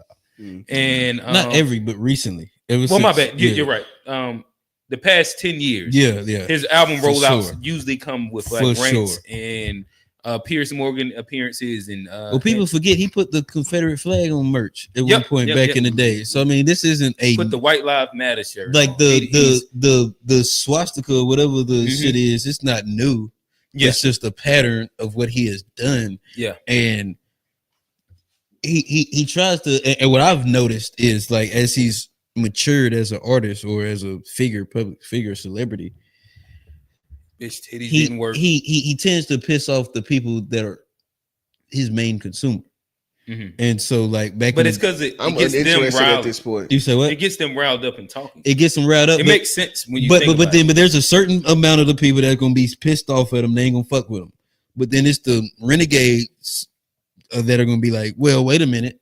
I'm gonna go support him. And you had black people that did it. I've seen Jewish people that are now doing it, and you can piss off the majority. But as long as you get 10% that buy your shit, that's a good marketing strategy. Because I think like it's 14 million or 13% of the population is black. That's like 30 million people. If you can get 10% of us to buy, that's what? Yeah, but 3 million. He got a bunch of like white. But now, hey, listen to me though. Listen, if you do that same game with the Jewish community, and you get 10% of them to spend their money with you, right. how much more money and how much more profitable do you into get these by minorities and but you're pissing, but now the minority group that you're pissing off has a lot more wealth, has a lot more resources, and now you're taking a segment of that money. It seems like his demographic is like the anti-establishmentarians. No matter what group, no matter what, like so whatever the current like time and zeitgeist says is the anti-establishmentarians. Like he's able to appeal to them. Like recently, it's been the whole anti-Israel and F the Jews thing, and like he's dug deep into that. But prior to that, he was on his Black Lives shit. Prior to that, he was on blacks to slaves. Slavery to choice. Like whatever, like the fringe like thing is that seems like people that are bucking the system are doing. And right now, the system is like Kendrick, and it seems like this is another example of it. Yeah, I ain't gonna lie. I've become like completely like. The only way I probably even would be care to listen to the album is if we do a first listen. I'm like not interested. Like it'll probably be some dope tracks on there. It's like oh shit. It's like even using that as your tact is just like my thing is I think Kanye. I don't necessarily think I think he consistent with who he is. He's shown himself to be the same person every time. Like there may be a movement that he's actually considering, and so I don't think his motive is just money. But it's not coming across correctly. It's not coming across good at all. It's not nobody's looking at him, and I don't know what he's trying to do because I think he's still stuck in this idea of I'm the great visionary and I'm this and I'm that, and he still want people to look at him. To me, he just be clip farming. Like he also went on a rant. I don't disagree where with he showed his wife titties on the what was it, the Oscars or the Grammys? But I really think in his but then he also went online and was like, I beat my wife and she like I really think his head, you can't beat it. Never mind. I really believe in his head he's trying to make a point, but it's just not going well for him because he's not. It's not. I think in his head he thinks he's making a point. I was listening to Ray J on Vlad. He just did an interview on Vlad, and he was talking about how like the thing that we don't really be getting is that the shits be all just jokes. Like the shits be all characters just to, you know what I mean? As long as y'all talking, I'm good. So Orlando just Brown. Well, that's the clip farm. Yeah, they just playing characters just so that they're important to us and shit.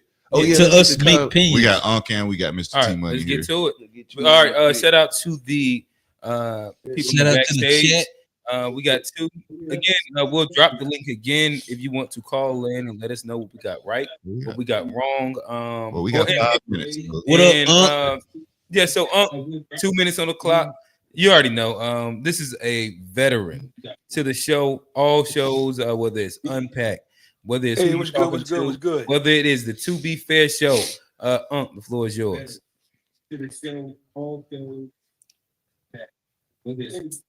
Hey, Unc, you there? Yeah, I feel like, you know what I'm saying, Kanye is weird, so can't nobody really, I'm not even gonna say he's weird. I will say he's a genius, and I don't know no genius that's not weird. For him to, so that's something that's just unexplainable, him being the way he is. People need to stop throwing his genius. Let him be and let him do his thing and let that go. Yeah. And also, as y'all were talking about earlier about, like Doechii. You have people that do weird things, and people, the world is what it is. You have some women that like feminine men, and some men that like feminine women. Not feminine women, but women that might be a stud or whatever, and they might have a great relationship because he want to be the woman, she want to be the man, and they might have kids and stuff. But you know what I'm saying? That's just today's society. So we can't sit around and complain about that. People are just, especially when they get out there like that. It's a weird world out there once you get known like that. But it's crazy. And y'all was saying earlier about, raising your kids the way you want to raise them. That's the best I could put it. Raise your kids the way you want to raise them. And you know what I'm saying? But y'all know I still don't believe in that marriage stuff. I feel like it's bullshit. It's a waste of time. But that's it for me. I appreciate you. That's sucker shit. I appreciate you, Unc. But you know, those are good takes. I ain't mad at any of them. You just gotta keep on doing what you're doing and being who you are. And as long as you know what I'm saying, you happy with what's going on with you, that's what you want. You want to give your penis to that one woman in the government, do it. For sure. For sure. All right. We're gonna take you to the backstage, but we appreciate you. Yes, we got another one. T Money. You got 2 minutes on the clock. Talk to us, brother. What's up? One thing that I wanted to, kind of point out to Rail because it was obvious for him. But Rail, you've been married how long? 14 years. It's a lot of people getting married that their values don't align. That's part of why your marriage has worked for so long because your wife values what you value. But it's a lot of people getting married who, because we in love or because we had this infatuation with each other, they get married to people who don't value the same thing as them. Exactly. And one of the drawbacks I would say of teaching your kid that like marriage is the end all be all, and sometimes it make them make bad decisions to get married just because they got to get married young. I've seen it work and I've seen it not work from a personal experience. I got married at 21, 22. It didn't work for me. My little brother got married at 21 and him and his wife are still happily married. So, and I think that was, shout out to my brother. I think part of that was because my mom always taught us, well, if you living with a woman, you doing this and you doing that with a woman, marriage is the next thing to do. Yeah, no, that was fire. I definitely agree. You got about 50 seconds left. If you got any other bad takes that we had or good takes, if not, we appreciate it, brother. With Kanye, I feel like Kanye to me just been different since his mama died. I think that's what it all boils down to. And then now he got this newest thing where you producing your daughter album and you can't even use her trademark because Kim done got it trademarked already. Nasty word. That's the one thing about them Kardashians, they know how to make a profit off a name. Boy. They the worst thing. They might be worse than segregation of black people. Bro, that's a we got into an interesting conversation on that. Was that after show? Or was that on the show about segregation being bad for black folk? That might have been on the show. Okay, I didn't see that. Hey, post that as a meme on the page. You just need to say it. It don't even need to have a video. And this might sound crazy, but segregation is not necessarily a bad thing if we doing what we supposed to do with it. We did a lot of and they not burning shit down. You ain't gonna get no argument. We don't disagree with you, big dog. At all. Well, I think that. Oh damn, maybe that. All right, I think maybe that'll be the next unpack. We got there was a couple. There was a couple conversations that seemed to be interesting around that. I think typically that is the sentiment for all of us, but somebody gave some interesting pushback that I think could be explored. But T Money, appreciate you, brother. Appreciate you, T Money. All right, we got one more in the backstage. We got Steve. Steve, talk to us. You got 2 minutes on the clock, brother. Hey, yo, what's good? What's up? So I just want to go back to the marriage and everybody get caught up on 50-50 and all of this stuff. I think a lot of people look at everything with hindsight in marriages in the 1950s and 40s where the economics were just totally different, right? And so it's a red flag for me if I kind of meet a woman who off the rip saying, I just want to, be a stay-at-home or whatever. Because if we just talking about black people and black men in particular, that's not really realistic in this economy, right? And if somebody's starting off with that, it's almost as we view black men as only thing that they are worth is how many hours that they can put in at work. And that's in a way that's dehumanizing. Because that means you don't have no other value besides what you can do monetarily. And which is it's why we got so many struggles is because that type of mentality it turn you into just a number, and then we miss out on all these other aspects of what it means to be a man, what it means to be a human, so forth, so on. So I think just the way people talk about these relationships in 2025 is we asking people just to discard their humanity or their humanness or whatever you want to say and all a man can do is punch in 100 hours on the clock. Like that's just a bad precedent to set and a standard for us to set for like our boys, men, or whatever the case may be. Because what we end up doing is like dying early from that type of mentality. Like that type of mentality of like all we can do is provide, and then this woman just supposed to sit up here at home, whatever. Nah, it's a teamwork. 10 seconds. Everybody got to have a job. Everybody got to contribute, and we conflate biological differences with gender roles.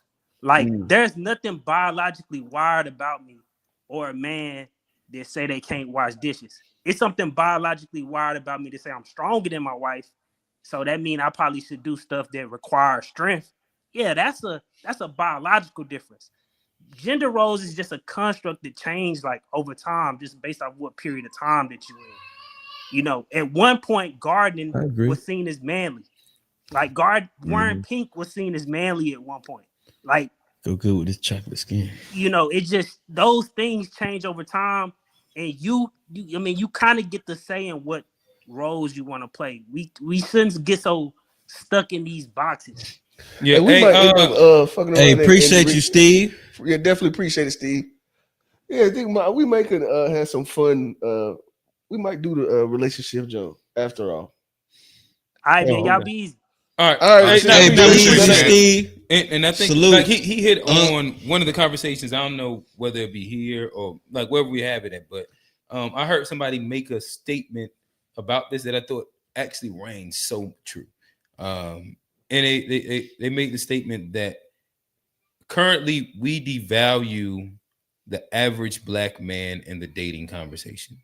And I think he kind of was speaking to that in general. And then anytime like we have these conversations, 9 times out of 10, we're speaking about what this high value or high earning guy should, could, and will get.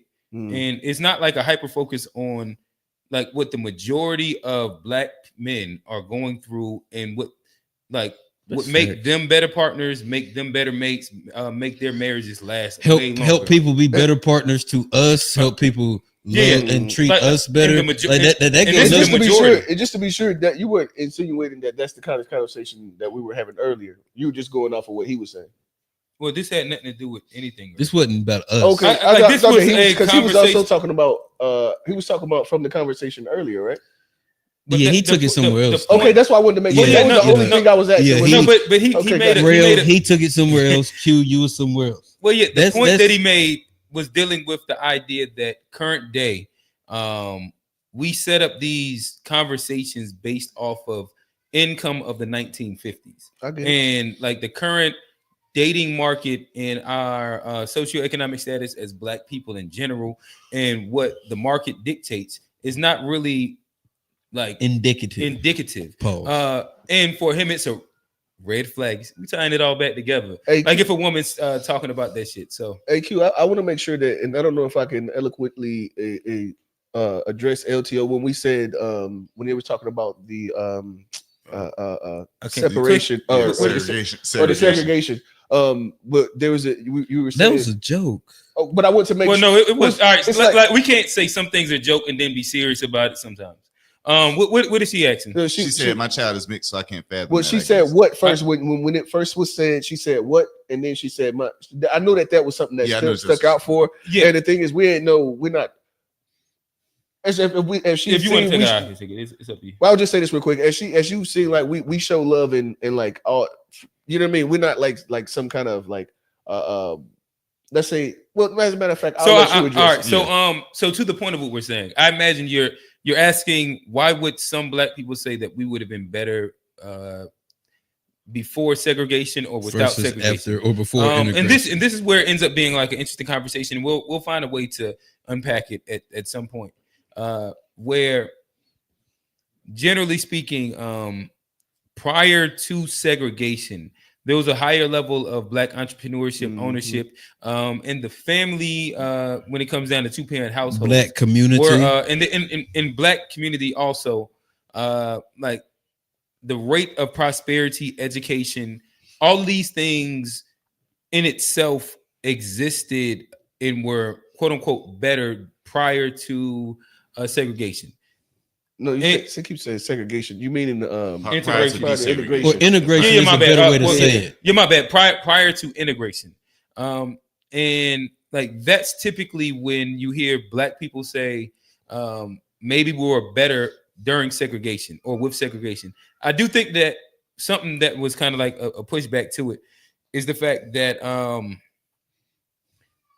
saying no segregation or that we shouldn't have, there was a lot of other red tape that came with that kept our hands tied. So like there's a bunch of negatives that existed in the 1950s that we kind of skim over that are very paramount to the conversation. Whether you want to talk about like intentional redlining, access to different, whether it's industries or wealth or resources. That's the easier way for me to put it. Like there's a bunch of things that we can kind of get into, and this is where it comes a better conversation. But typically, when people are saying that, is the idea of that when when we had to do for self, we were doing for self, and we had better rates at certain parts of our community than what we have now. And I'm gonna add on to that, and what I think another thing that people are saying is that like we weren't pushing. What we were pushing for was get rid of that red tape. The integration into the white community was a byproduct, but a lot of people think without the red tape that you were just speaking of, if we stayed in our own community, it would have been a way brighter future for us. But what would you have done? What would you have done if you wouldn't have had white women? Oh, that is a good Johnny question. Matter of fact, hey, thank y'all for tuning in to the 2B Fed Show. I'm your host, Johnny P. Oh, yeah, real. It's cute. And we out. That was a good one to wrap it up.